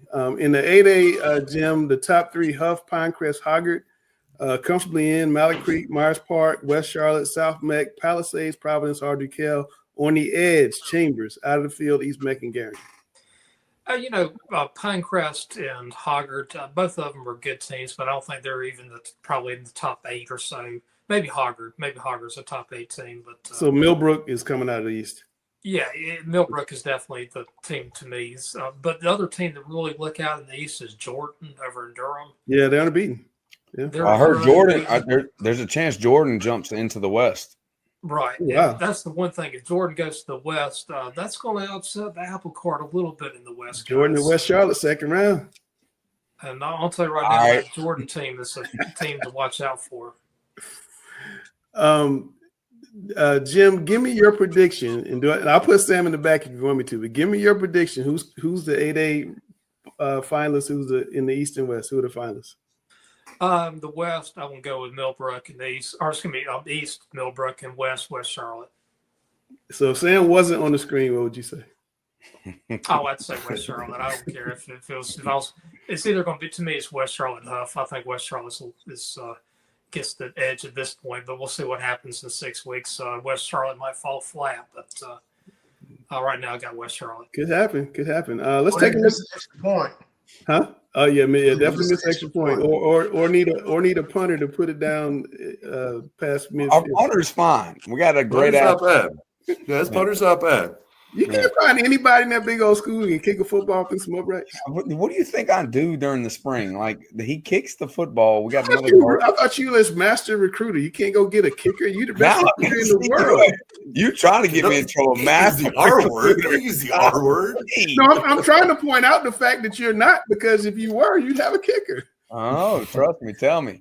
All right, let's look at some rankings, guys. And these are the Gurus rankings for the week. In the private schools, there's Providence Day and Latin playing this week, 1 versus 2. Sam, the Charlotte Christian there, they played Raven Gap close a little while, but they lost 41-28, and Country Day's down there at 6. Anything in there surprise you, Sam? No, I appreciate Charlotte Christian playing a hard schedule. I think that's important because you don't want to have your first hard game going into Providence Day, and it's a different tempo, different speed, different physicality. Yeah. So even though they're 3-4, I think that they've gotten better from that. I think playing Raven Gap that tight is really good. I mean, like last time we checked, Raven Gap was very competitive with a really big Georgia school. Yeah, they were. So North Carolina football is better than what people think. Yeah, and Jim, in the 1A, Chris has Robbinsville, Northside, Wilson Prep up at the top. Those are teams you had just talked about. Kip Pride, number 4. So, I mean, you and Chris are right there together. Looking at the 2A, there's Tarboro, Jim, number 1, and Corvian, number 2. Is that a state championship preview? I think so. That's going to be a repeat of last year's 1A. So, I think it's a good chance of it. Interesting that Chris doesn't agree with the computer, Dale. Say again? Interesting that Chris does not agree with the computer. There's got to be a human element in there. Which computer? The one that they use. You're talking about the NCHSAA is using for RPI? Yeah. See, that's RPI, which is really not computer. Don't consider that computer. That's just. Well, I'm using computer in quotes. That's a straight algorithm that has no deep dive, and Chris shouldn't agree with the RPI things. I think Chris should do So the Chris pairings. is right. If you ask me, Chris would do the pairings. It'd be a lot better. 3A, Jim, we got Lincolnton, number 1. They jumped over Shelby with that upset win that Jaleta Mayfield's on here talking about. Shelby dropped down to number 4. Is that those two teams are going to see each other again? I can see it definitely in the West. In the East, the team to look at, I don't know where Chris has James Keenan, but that's the team I'm Number 3. looking at from the East. Number at this 3. point. Got Keenan number 3. All right, in the 4A, 5A ranks, number 1 in 3A, Jim, is Brevard, followed by Reidsville and West Craven. I like that, actually. I'll take all 3 of those. Maiden's probably 4th or 5th, 6th, They're around 5th. there. They're 5th. But I agree with that. Okay. And then the 5A, he's got East Lincoln number 1 and Hickory number 3. They're playing each other, Dale. I think you might have been right with that regional pick I, you had. I think that's the best. That might be one of the biggest regional games in all classifications. Yeah, yeah. Well, you know, Cam's got to put Cabarrus County in there. He's got to put Cabarrus County in. The team at 5A. But he told you to send somebody to that game. He did. No, he did. He did. Where's that East Lincoln Hickory game being played? Hickory. It's at Hickory, yeah. But then he's got South Point number 4, Jim. Northside Jacksonville is 5. And Robinson, a hot team, moved in at number 8 this week. Where does he have Crest? Number 2. Number 2. Okay, I have Crest at number 1, East Lincoln number 2. I mean, those, and be honest with you, Hickory number 3, because those 3 teams were pretty close to each other. South Point, they beat Hickory earlier on this season. I think they're also a very dangerous team. The one team that I will mention that I think is maybe under the radar is over in Cabarrus County, J.M. Robinson. Yeah, he's got them 8. Okay, I think they're very solid. Yeah, no, they had a big loss to Myers Park earlier in the year, but they're proving that Myers Park's a really good team. They've taken care of business after that. 6A, Jim, we got Ashbrook number 1 jumping over Watauga. Chris moved Ashbrook up over Watauga after Ashbrook beat Kings Mountain. I think it was 49 or 43-7 on Friday. Watauga dropped to number 2, and I'm sure he's saying this is strength of schedule, which is what we were just talking about. Well, it's interesting. I've talked to Chris about the 6As, and we pretty much have the same 8 or 9 teams at the top. We just have them just different orders. I have 71st as the team to beat in 6A, and I might have a little bit overrated. Ashbrook is a team in the West that I really like. I have them at number 2 at this point. So you'd have Ashbrook 71st state championship game is what you're saying? Yeah, I think so. I like that idea. Yeah. The one, I mean, whether or not you like or dislike these 8 classes, I think it gives a lot of teams real true hope that didn't have real true hope before. And I think that's kind of a good thing ultimately. Number 1 in 7A, Jim, Grimsley, even though the quarterback is out, they're still number 1. Weddington's number 2, Cleveland's number 3. That's exactly how I have the rankings at this point. And number 4 is probably going to be Cardinal Gibbons or maybe Morrisville, but I'm going to say Cardinal. Yeah, he's got Morrisville 4, Gibbons 5. You guys are in all agreement. I told everybody I thought Mooresville, as the year goes on, I think they're going to be a lot more tougher team than people realize. I think that they would compete in the top 3 for sure when it comes down the stretch because, the defense coordinator I'm a big fan of, Stevie Williams, they're finally starting to get their teeth into it. I'm just serious. Like, they're a really good football team. I mean, they played Huff very tough. Yeah, absolutely. Well, all right. and I think too, looking at 7A, like they're all good teams. Like going with the RPI and things like that, like you could kind of schedule your way into 6-1, 7-0, things like that. Especially if however your conference schedule shakes out. But I mean, these are all quality teams. Like there's nothing fluky about this. Like there's some big dogs right there. Yeah, no, that is apologies to Sam. I still think that's the Fight Club. All right, Jim, in 8A, we got Huff 1. Sorry, Sam. West Charlotte 2, Millbrook 3. I agree with that, and that's how I have my rankings also. And I know I said West Charlotte's the team to beat in the West. And I do believe that rankings and who I think is going to win is 2 different things sometimes. So yeah, I think I hope it goes like this when it comes to the RPI because I like to have a bye. The good thing about we're not talking about an 8A. Well, you get a bye because you only have 24 teams. Yeah, but as of right now, based upon the RPI, we're out of the top 4 in the West. But everybody's still playing the same amount of games. There's no bye week, right? You just don't get a home There's game. a bye. There's a bye for the top 8, the top 4 teams in the West, and the top 4 teams in the East get a bye in the first round of the playoffs. Okay. So you guys going to? It's 24 teams in it. 16 Yeah. teams will play. 8 Well, teams will have a bye. I got you. Okay. All right. So you had to play. You'd have to play a low seed probably the first week. Well, we're hoping that changes by the end of the year, the RPI. All right. All right. Well, those are the state we got to win games. We got to win games, man. So well, let's got to hope your opponents that you played win games too. So that's true. That RPI. Yeah, I'm gonna tell you something right now. Butler is a very tricky opponent. All right. Well, we're going to get to that. Hold on. Let's talk about some games in Charlotte this week. Gary, tell me about South Meck playing Huff. South Meck is on a tear, bro. They won like 6-7 games in a row. They got to play Huff, which is on a tear of its own. They had an easy game last week against Garinger. What do you think about this game? Is there any way South Meck can pull an upset like they could become the anti-Penn State? No. Okay. No way they beating Huff, but they can give themselves some confidence in making it a competitive game. I just think that Huff is just too big and physical for South Mecklenburg. But you just want to see how they compete, and it can go a long way to how South Meck plays in the playoffs and how they compete against Huff. But beating Huff, no way. You agree with that, Dale?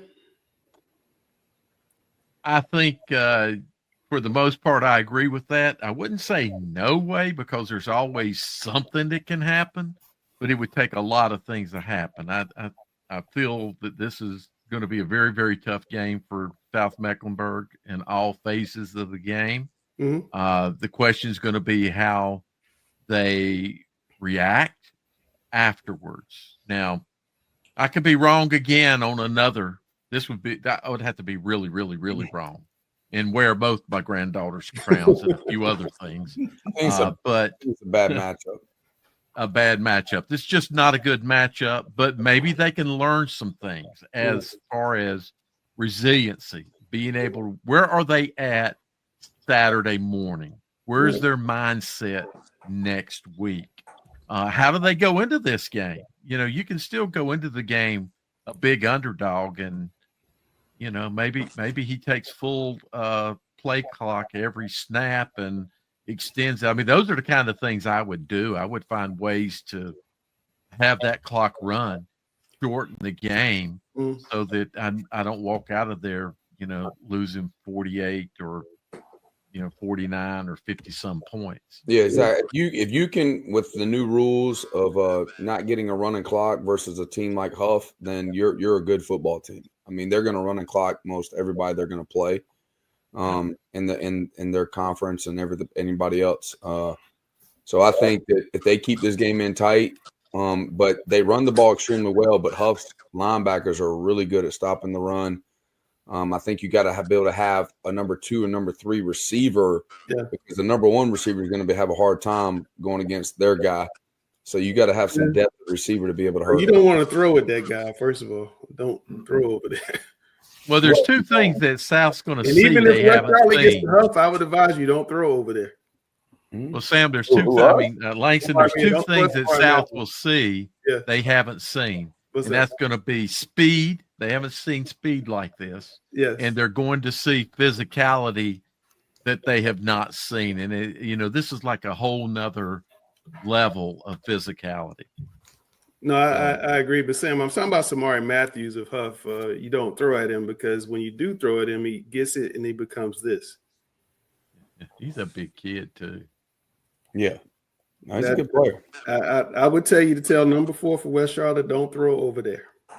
Well, we got to get to them. We got to get to them. Speaking of getting to them, Hales, you might have a better idea what Sam was doing if you actually give you some film, right?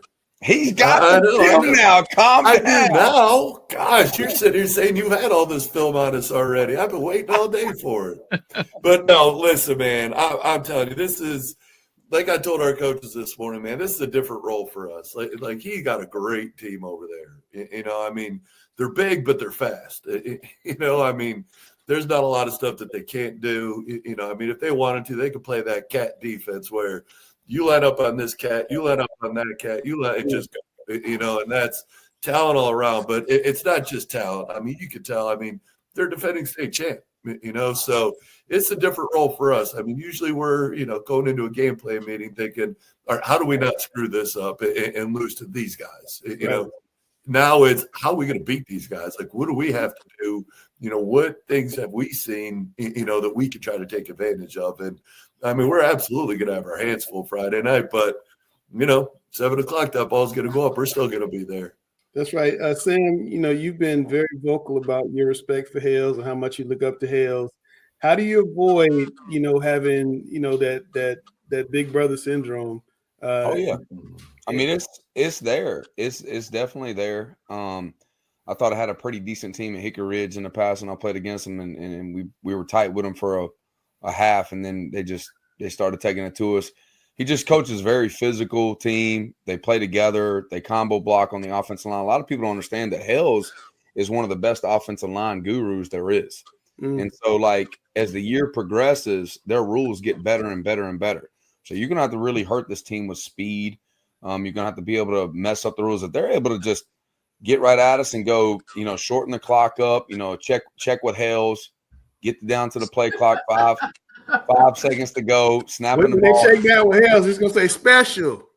Yeah. They'll do that. They'll lower to sleep a little bit, and then all of a sudden, the next thing you know, they're getting 4 yards a chunk, 3 yards a chunk, and they're getting first downs, and the team starts getting life. That's a dangerous thing. Mm-hmm. And, I mean, I've played at Butler. This is a big and I'll talk about that maybe on the last thing, but this is my 25th year anniversary. All those people that I went to school with are coming to this game. And so it's an emotional game for me as well. I don't know where I'm wearing black and red right now. Hey, Sam, they not all coming if CMS can help it. I don't understand that's going on. I hope that they don't. I can almost guarantee this is not a high-profile game. My God. It's not a high-profile game. We'll tell them. But Hales, it's not a high-profile game. We'll tell them. It's not. It's not. Don't look over here. Just don't. It's not us. Yeah, it's not there. Dale and Jim, Providence and Palisades are both undefeated in conference play. They're going to face each other. Why is this game so big? I'm going to go with – I think this is going to be a really, really decent game. I think it's going to be a very close one. And Dale, you may go with one team. I might go with other, but I'm going to go with Palisades in this game. But it could go either way. Dale is 100% going Palisades. He's like lives right across the street. Well, yeah, he's a Southwest Charlotte. He's a contrarian, though. Not about Southwest Charlotte. So this is an important game for Palisades.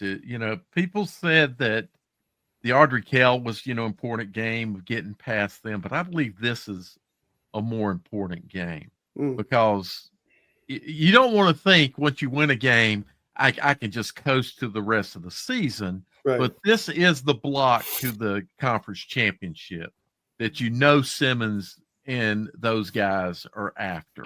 Right. So I think it's a real important game. There's two games on my books of considering. It's the West Charlotte Butler game and this game. I believe that Palisades has everything needed to win this game. I've seen them. I saw them play Clover when Clover was still playing great. I saw them play Indy. Both of those games were games that both teams made the same number of mistakes and plays, and so they were both one-score games. They're games if they play them again, Palisades maybe wins them. So Palisades is on that level with those schools, and I Providence. think Providence is better than they think, though. I'm telling you. Exactly. Watch out. I agree. I told y'all. You can't overlook him. When the guy took over at quarterback, when he played against us. The one we had on the show. Yeah. Exactly. I said, it is different. Wait till he starts getting better and better throughout the year. He is really good. And I think the team rallies behind him. I really think he's good. Yeah. No, I agree with you. I mean, he took us to, that was one of the games that we lost earlier this year. But, go back to the Palisades thing, like, they're all important for Palisades. Like, because Coach Simmons, those guys are trying to establish themselves now as a dominant power, number one in that conference. So the Archie Kell game was huge. That makes the Providence game huge. And take care of Providence, whoever they got next, that's going to be huge. And that's kind of the meat of the whole thing. That's what you're trying to get to. If you want to run that side of the county, though, you got to beat Archie Kell. You got to beat Providence in that league. You got to own that. They're not on this side of the county, Langston. Providence is a southeast Oh my God. county. Okay, yeah, all right. This is southwest. So don't be putting us in the same part of the county. All right. Maybe south, but the Coach Simmons made a comment in the was it last week when you had the interview with him and he talked about finishing? Yes. And that was their problem in Clover, and that was their problem against Indy. Yes. Finishing. They could be unbeaten with two plays going a different way. They could be unbeaten. Right, but they as he put it, they didn't finish. Now there's a bigger point of finishing, and Coach Hales just made that point. You know, Arthur Kell was big. Well, now that makes Providence big. And quite honestly, even though the teams lessen in ability after Providence, you got to finish. So they've got to finish the rest of the regular season. So we'll see. All right. Let's look at this is the start of the big private school quad matches, and we got Charlotte Christian and Country Day. Sam, what do you see here?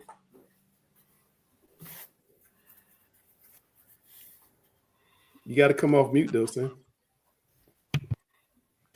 I'm sure. I'm sure. Yeah, my boy was screaming in the background. I was like, "Ooh, let me turn my mute on." I think Christian has played the hard schedule. I think they're more battle tested. Yeah. Country Day's got a great record right now. They got an explosive receiver, obviously, but I think Christian is going to get the edge just because of the dominance over the years, and they've had the tough schedule. So I think they've played at different speeds than Country Day at the moment. Yeah, Dale, you agree? I agree. I think the game against Raven Gap, before the Raven Gap game, and if that Raven Gap game, let's say it was a bye week and they hadn't have played it, I would have felt like that maybe it's going to be a closer game. And I'm not saying it can't be a closer game, but I think that Christian showed they're still a tough team because that's a great team that they played last week. And Country Day's got a great record. But Country Day's going to have to play up because they haven't played anybody like Charlotte Christian. So they got this final part of the season for these teams, these Charlotte teams. As you say, the quad, those four teams now are going to play each other. And Speaking of the quad, Gary, you talked about this earlier, but I'm going to come back to you again. We talked about the South Mac have a shot against us. Does Charlotte Latin have a shot against Providence Day? No. Same answer. Yeah. You know what he's going to say. You setting them up because I just got to, So everybody knows that all 9 of Langston's kids went to Providence Day, by the way. Two. Exactly. Two. No, you have, like Brian said a couple of weeks ago, in a situation like this, you try to play quarter to quarter. Yeah. You try to play the game within the game if you're Charlotte Latin. And if you're Providence Day, a lot of coaches like to defer, but if you're Providence Day, say, we want the ball first and just go right down the field and wipe out all thoughts of an upset, But if you're Latin, you just try to play it quarter to quarter, possession to possession, and try to get something positive out of, these little scenarios, the game within a game. Because if you just go in thinking, hey, let's see if we can beat Providence Day, that's not the right mindset to have. You got to find internal victories instead of total victory. I would love to know this, and I don't know this at all. I know that Chad Greer went to Charlotte Latin. That's where he graduated. Yes. His high school days. Played for Larry Minotti as a quarterback. I would love to know if there was ever an opportunity where that job was available and they kind of overlooked him in the past. That would be something I'd be curious about. He was at Davidson Day, I think, when the job came over. Or he was at Oceanside, one or the other. No, it was Davidson Day. He was at Oceanside, wasn't he? No, I don't know when the Latin job. I'm trying to think when Minotti retired, but I don't know. And I don't know that, but I'm saying, Chad Greer is a great guy, phenomenal guy, but this dude is like Michael Jordan. Oh, you saying he got a chip? Oh, he gets chip, yes. And I think that his game right here is a little bit personal to him. Well, he just beat Christ School 71-0 after Christ School beat Providence Day in the basketball state finals last year. I think that was definitely a little bit of payback. Basketball, football, two different stories, baby. No, but I think it's a little bit of payback. That private school stuff like the ACC, man. They take it very, very personal. All right, last game up, Hales, Malik Creek playing Independence. This is another one of those games that could be under that CMS watch thing. Yeah, really what I'm hoping for here is both teams run the ball 150 times. It goes about 9 overtimes because after we play Sam, we get Mallard Creek, and then we play Independence. So, no, I think, this is going to be a great game, to be honest with you, because I see, DJ going up against that Mallard Creek defense, trying to scheme against those guys. And that's, to me, that's the strength of the Mallard Creek team right now. That being said, they can still put some points up as well. But I think that matchup right there is the Independence offense against the Mallard Creek defense and, how things are going to go on that side of the ball. And, then is Mallard Creek going to be able to get a couple of scores on Independence? But, I do expect this to be a really, really physical game and, just a game that you're going to have to get down and dirty in the trenches. And, Coach Ray over at Independence used to be with us for a while, and I know he's going to do a great job with those guys, and he's going to have some great blocking schemes against Mallard Creek. So, I think it's another big game for Mr. Street over there, quarterback, to try to continue to establish himself, in the history of Independence quarterbacks. Yeah, every week DJ texts me, Street is a dude, so he's having a really good year. Sam, Dallas came in here and passed a whole lot. The Panthers ran a whole lot on Sunday. The running team won. Mallard Creek's going to run. Independence is going to probably pass a little bit more. But I'm curious, how many plays does DJ script against Mallard Creek, and how effective do you think that script will be, having seen Mallard Creek up close? I'd love to get a hold of his script one day and just watch his practice because he does do a phenomenal job. But I'm going to say it's a 10-play script. If I have to just go off the top of my head, and I think that he works that, really well throughout the week. Yeah. And he gets his kids to really buy into how they're doing it. And, it's after the script because if you're able to put a score up on Mallard Creek, what they've done a couple of years ago, they still lost to Mallard Creek when they played at Memorial Stadium, I think it was. Yeah. All right. So I don't know if they played since then, but Mallard Creek's a different testament of team. They're really good, and they've been battle tested. And Independence come. I think the main part of this game, believe it or not, we always say special teams can take a toll in a game, especially like us. But I think this game might come down to who maybe goes for it on a fourth down, whoever can maybe block a punt or maybe block a field goal or miss an extra point. I think it could come down to the momentum shift of a special teams play because I think they're very, very even teams. Gary, look, I've seen Tinsley up close in a playoff game where he really put a huge emphasis on special teams and doing a lot of different stuff. So, I could definitely get behind that point and see special teams being a huge deal here. All right, Gary, final word. So the thing about a script is, people think it's just a bunch of plays. Yeah. But what you're trying to do in a script is, one, you've seen their film, you know how they're going to line up to certain formations. Yeah. So you want to take advantage of how they line up to a particular formation and do something different than what they've seen off that formation. Right. The other thing you want to do in a script is you want it to attack the fish. You want to go fishing. You've already looking at their film, you've already picked out where their weaknesses are personnel-wise. Gary, you got to tell all these football people what a fish is. A fish is the weak link of the other team. In basketball, we're looking for the fish then. Who's the fish? You're looking for the fish. So if they see a tackle that's not very good, they're going to run at it.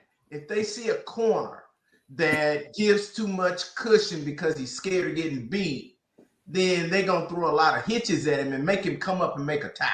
Yeah. If he doesn't know how to tackle, they're going to make him tackle all night. Something like that. They're going to find your personnel weakness and they're going to attack that particular player. And that's what we call going fishing. And they all know, Sam already knows who the fish is on Butler. Butler knows I don't know if West Charlotte got any fish. But I don't know. I haven't gotten to see all the film yet. I know, right? You just got the film. Hell is something else, man. All right, well, look, fellas, we're gonna take a break, but first we got Cam doing a special Cam on the street. I think he's gonna get us arrested for nepotism, but here's Cam with little Cam on the street.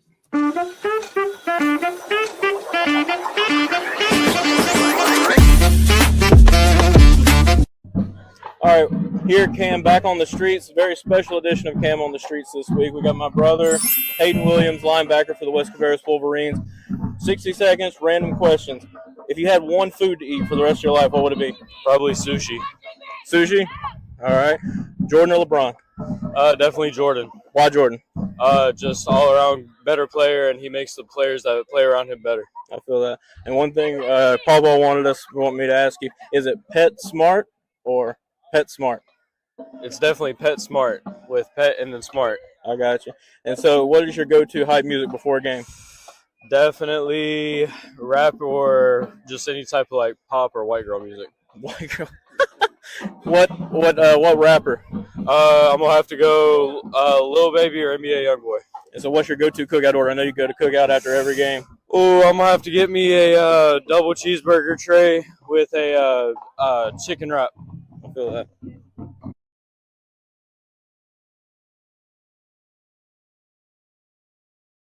Well, you could definitely tell who the better athlete is in that family. I can tell you that. All right, well, guys, we'll be right back after this message. I want to thank Jim West for coming on. Jim, we'll see you on Wednesday night on Talking Preps OT with Dale, but we want to thank you for coming on. But we're going to take this break. We're going to come back to my favorite part of the show, Coach versus Coach. All right, Jim, you can sign off if you want to, Jim. Literally this week. I know, literally.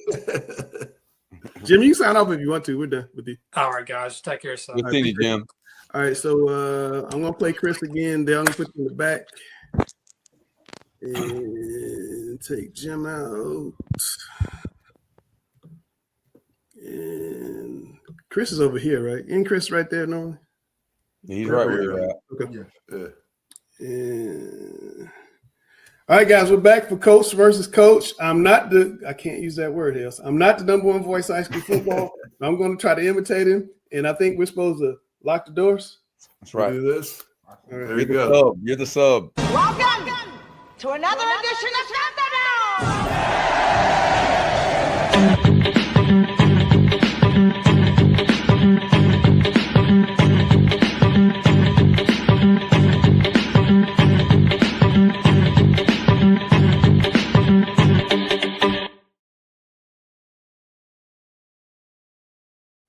Okay, Sam, are you going to accept or defer? Because last week I heard that you got scared. Give me the questions. I can't follow Hells no more. It's crazy. You want the heat. You want the heat. All right. Even the rest of the year. Sam Griner, are there too many playoff teams or too many classifications? In fact, in the 1A class, everybody's going to the playoffs. No, I mean, this is what we wanted. We wanted to hand out more trophies, and that's what we're going to do. So you can't criticize something until you go through the whole year of it. And we haven't even got to the playoffs. So I would say you can't say anything negative about it because we said we wanted more than 4 and we got more than 4. Now let's see if we got too many. I'm extremely excited about it. I think that the 8A and the 7A classifications, if you made it 5 classifications, you would still have those 2 clumped together. And those are the ones that we're trying to separate. So I think the 8A and the 7A all the way down, I think it's needed. And we'll see how that plans out. Hales.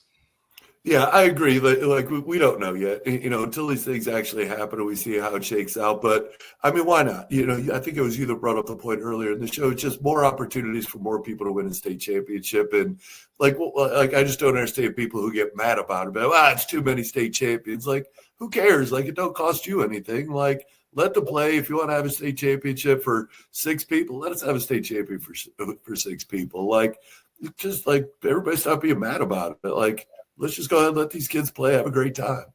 Yeah. Why? Everybody gets a trophy. Everybody gets to participate. Why don't we play a 5th quarter so everybody gets to play? No, there's too many classifications. It should be 6. It should be 6. 23 teams in the 1A playoffs? No, that's participation trophies. That's Pop Warner. That's Little League. No, it's too many teams and too many classifications. They did this 4 years ago. 8 state champions. For 20 years, we did 8 state champions. Yeah, that's what I'm saying. 4 AA, 4 single A. Oh, it's still 8 champions. Now, I think what Garrett's saying is you had a chance. That's why they went back to 4. 6 would have been the ideal number. Yeah, and if Chris were here, Chris would say that 6 is the ideal number, and he would say, "I've studied this for 25 years, and I know for a fact 6 is the ideal number." I've heard Chris say it a lot. I tend to agree with Chris on this one, actually. Gary, to offset some of these costs at games, should CMS use some of the gate to pay for additional security? And how about Coach Emil from Corbin is on the show on Friday night? How about giving teachers some incentive to come out and help patrol? Well, the teacher incentive, once again, what his idea was, if you work a game, then you don't have to work a teacher work day. I think some teachers would go for that, as long as you told those teachers they get to get their kids in free too. All right, that's an incentive. As far as paying additional personnel, yeah, I think that's a good trade-off. The way I was told by CSAs is there's certain the CSAs, and those are security associates. Mm-hmm. They have to work the home games of the school that they work in. Okay. But if their school is on the road that Friday night, then they have the option of working at some other game. And they pick and choose the games they want to go to. And most of them are not going to go to a game where they're going to have to work very hard. Yeah. So the games where they're going to have to work very hard are the games that are going to be sellouts, where you're going to have the huge crowds, and they're not going to really get to watch the game. They have to watch the kids. Right. And so I think you need to give them the CSA some security, some incentives, or just make them go to certain games as a part of their job description. Hey, you got to work this game. You got to work that game. And that would help, because what is starting to develop is the Power 6 is the one that's suffering. But that's where the dominant teams are. With the exception of Myers Park and Huff. Seems like every Power 6 game is the game that's being punished for reduced ticket sales. And I don't like the way that looks. Okay. Sam, the idea to add security, taking money out of the gate to pay additional personnel, giving teachers an incentive to come out to games. Yeah, 100%. If we can do that. Now, here's the key. A lot of people are like, why doesn't the cops help out more? We pay a lot of cops, and they get paid a lot of money to come to these games, but they're not allowed to get involved until it becomes a lawful situation. Right. So like crowd control and like, hey, guys, move over here instead of being here. They're not involved in any of that. And I've learned that. I didn't know that. So I think they can guard the perimeter and do certain things like that. So you got to have the CSAs, but you got to have people have a game plan. I think what we do is create a game plan.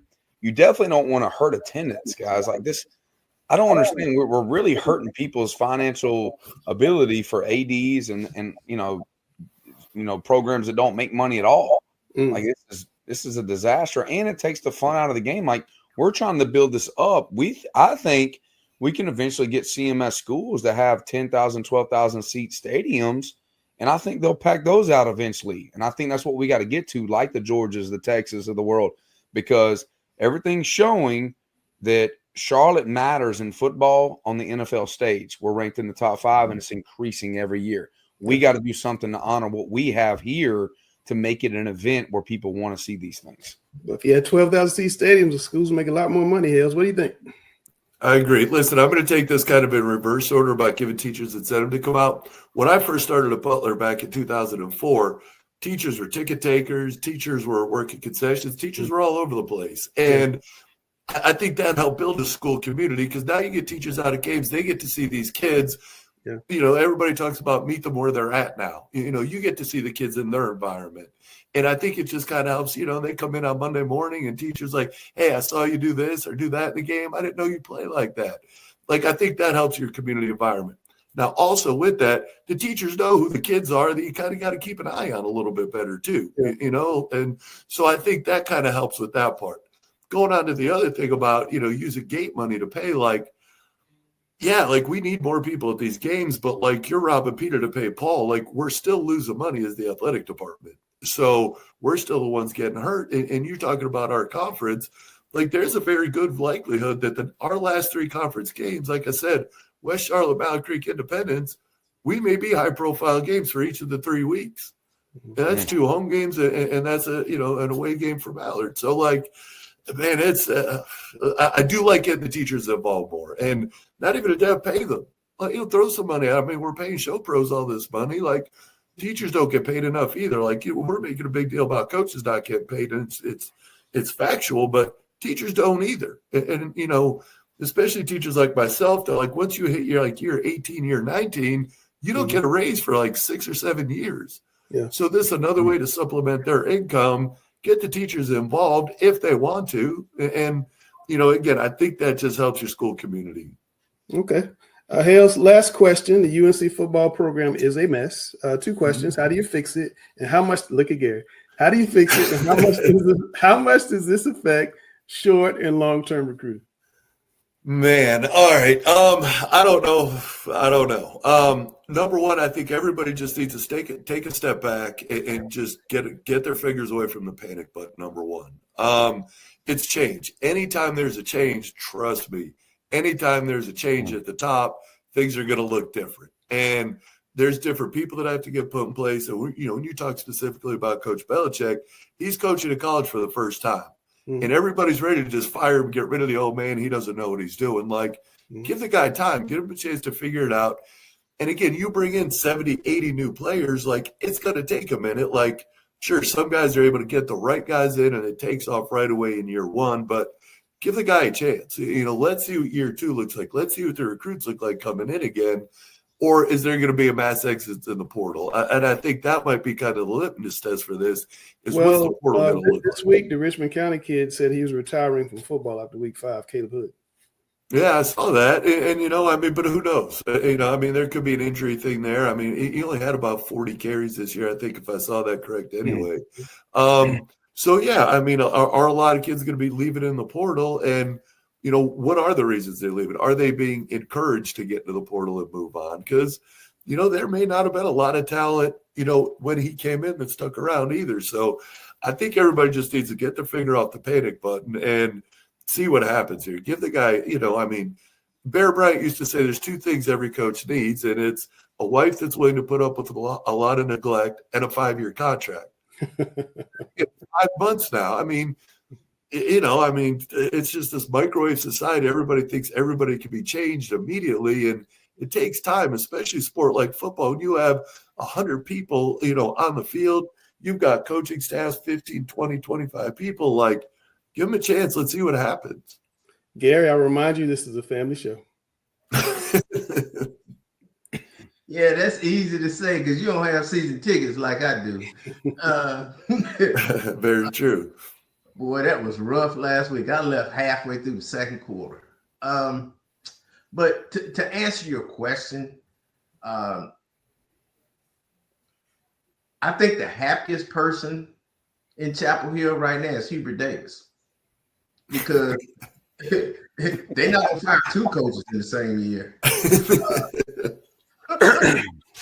But do I want to give them a chance to fix it? Well, let's see how they improve from this point. They've had a bye week to the end of the season. I think that's what you judge it on. Okay. Do they show improvement? Not do they have a winning record or do they make it to a bowl? Do they show improvement in the internal things that people have been complaining about? Do they improve or do they get worse? And, everybody's read some of the internal things that are going on. If those things improve, maybe the wins don't improve, but do the internal things that are going on between. Would it help perception if they remove one person from the sidelines? I don't know. Because you got to replace that person. Now, the person you were referring to, I'm hoping is a coach. I'm hoping you were talking a coach. No, he's not talking about a coach. I don't think he's talking about a coach. I'm not talking about it. Well, I'm talking about perception. That's part of the perception. I know. I don't care about that. I think if you win, nobody cares about that. Okay. I think when you lose, any little thing you can see that's not in the norm, you say that's the reason. Okay, but how much does all this affect long and short-term recruiting? Could Carolina go get? We had Jaleel Mayfield on earlier, the consensus top 25 recruit at the linebacker position. Does he consider going to Chapel Hill? Well, I think it depends on the relationship that every kid we've had on here, and you ask them why they commit to a particular school, they talk about the relationship. Yes. And they're not only talking about the relationship between player and coach, they're also talking about relationship between parent and coach. Yes. And that's one of the complaints we've heard is how that staff deals with parents. And Mac Brown was excellent. But they're not used to dealing with parents. To Coach Hales, and they're not used to they're not used to that dynamic. Do they take these last 2 months of the season and do they improve that? Do they work on that? They just don't know how to do it. But are they willing to learn how to do it? Now, if they keep with this 33rd team in the NFL crap, no, it's not going to work, because parents are not going to let their kid go somewhere. I know they're still getting paid, and that's a factor. But Carolina has the money. They've proven that. They've been giving the money to the wrong people. Saban says that every week. You may have money, but if you give it to the wrong people, it's still what Saban says. This is a family. Out of luck. This is a family. But if you're giving the money to the wrong people, it doesn't make a difference. So I would look at the growth of the program over the last 2 months. And if I'm still finding the same issues, then, cut your losses. Cut your losses. All right, Sam, how do you fix it? Does it affect recruiting? You fix it by Bill Belichick getting back to what made him great. In my opinion, I think that he's a defensive guru, but I think that he's taking a step back and he's trying to lay a path for his family down. I think if he really cares about his DNA and people wanting to stay there after him, he's got to make an impact now. And I don't know how involved he is. I'm pretty sure he's involved, but I think he needs to be involved more, like it's life or death defensively, because they can't stop people. If you stop people, you'll figure things out. And I think that that's super important, that the defense finds ways to be very competitive. They tackle better. They do things better in space. They do something schematically that gives them an advantage. And he can do that. I know he can do that. Now, recruiting aspect is this, okay? You could be losing right now. And the guys that they have recruiting is built on those relationships. If you remove the guy that's there now, they'll have more max exits from people decommitting. Okay, it's just what it is. Like Penn State just fired their head coach. You don't think that I've gotten phone calls today about Elijah Littlejohn? Yes. Ohio State, Georgia, phone calls instantly. The Sharks swim more when you let go of somebody. So I think that you have to get through the year, evaluate it, and go forward. That's a great two things. Yeah. Number one, Sam, I think as far as Elijah goes, have him go on an official visit this weekend. Have him leave Friday right after school and stay until Sunday or whatever. I think number one, that's gonna be important. He's back. He is back. But number two, but to go back to that, and it's more off of what you said, Gary. I think maybe they underestimated how important the relationship is with family. I don't think they're incapable, because every good coach I've ever seen is great at relationships. Yeah. And it's just it's a relationship business. So they have to understand, look, no, you have to be invested with these families. You have to talk to these parents. And again, they haven't done it. The guy, he hasn't dealt with college people since he was in college, I think, So it's just a matter of them understanding what he deals the with priorities college. are. I'm not going to say that. Well, I know what you're about to say. Don't say that. Dale, you going to say something? College football. Yeah, I got a question to Sam, because Sam brought up about him being a great defensive guy and being able to, he can fix it. At the NFL level, you can have a scheme and you've got a talent level of players, even though you've got 1s and 2s and 3s, you still have a talent level and a football IQ that you can kind of plug people in. Whereas in college, you have that, but not to the same level. At college, you have to do, I believe, more. And what coaching. Dale is saying is there's not a waiver wire in college. If they played a bad game when he was with the Patriots, he cut somebody. Guys, well, that's part of it. Yeah. But he can also scheme something up and know just in his head, well, I got athletes that can do this. Do y'all forget, like when he was with the Bills, okay, he put in something to go against a certain style of offense. That was it was against the Bills in the Super Bowl. Yeah, exactly. Mm-hmm. Yeah, there's a lot of different things. I've seen him play a 62 defense. You would never expect him to go, but it was a genius way to play something. I've seen him do a full dime package defense to go against a high-powered offense that was throwing the football, and you weren't expecting him to do that. I'm saying in college, they do have guys that are good enough football players. No matter what, that powder blue recruits. The powder blue recruits. It no matter what, even though they get beat by NC State most of the time or whatever the case be the last 10 years, they still recruit high-end based on stars or whatever the case be. The key is making them play hard and finding some type of scheme that keeps them fighting in games. Now, when you're getting beat by 30 or 40 points, it gets worse. Yeah. Okay, but like there's a way to stay fighting this game. Y'all forget the first series that everybody was there excited and they went down the field and they drove and scored a touchdown. Then after that has been downhill ever since. That's a great point. Well, look, we're running super heavy, so I'm gonna put the big star in his one shot. What you guys saying? Final thoughts. Very emotional this week, 25th year anniversary. Excited to see a lot of the folks I went to high school with. I graduated from Butler High School, and so I'm excited to see the new field. It's bittersweet because I'm on the other side, and no mistaking that Butler's going to get our best, no doubt. But I'm extremely excited to be a part of that community, and I'm excited to see that 25th year anniversary because I'm getting older. And the Just for Men is starting to fade away. I might have to hit that a little bit. All right. Well, that's a great show, fellas. I appreciate it. That is Sam Grinder, two-time state championship coach of West Charlotte. That's Gary Richmond, retired CMS coach. Dale Ross is a historian. Check out Dale on Wednesday night, 8:30 on Talking Preps OT. Did tremendous numbers this past week. Started a new show on Friday night at 11 o'clock, Talking Preps postgame. Did tremendous numbers there as well.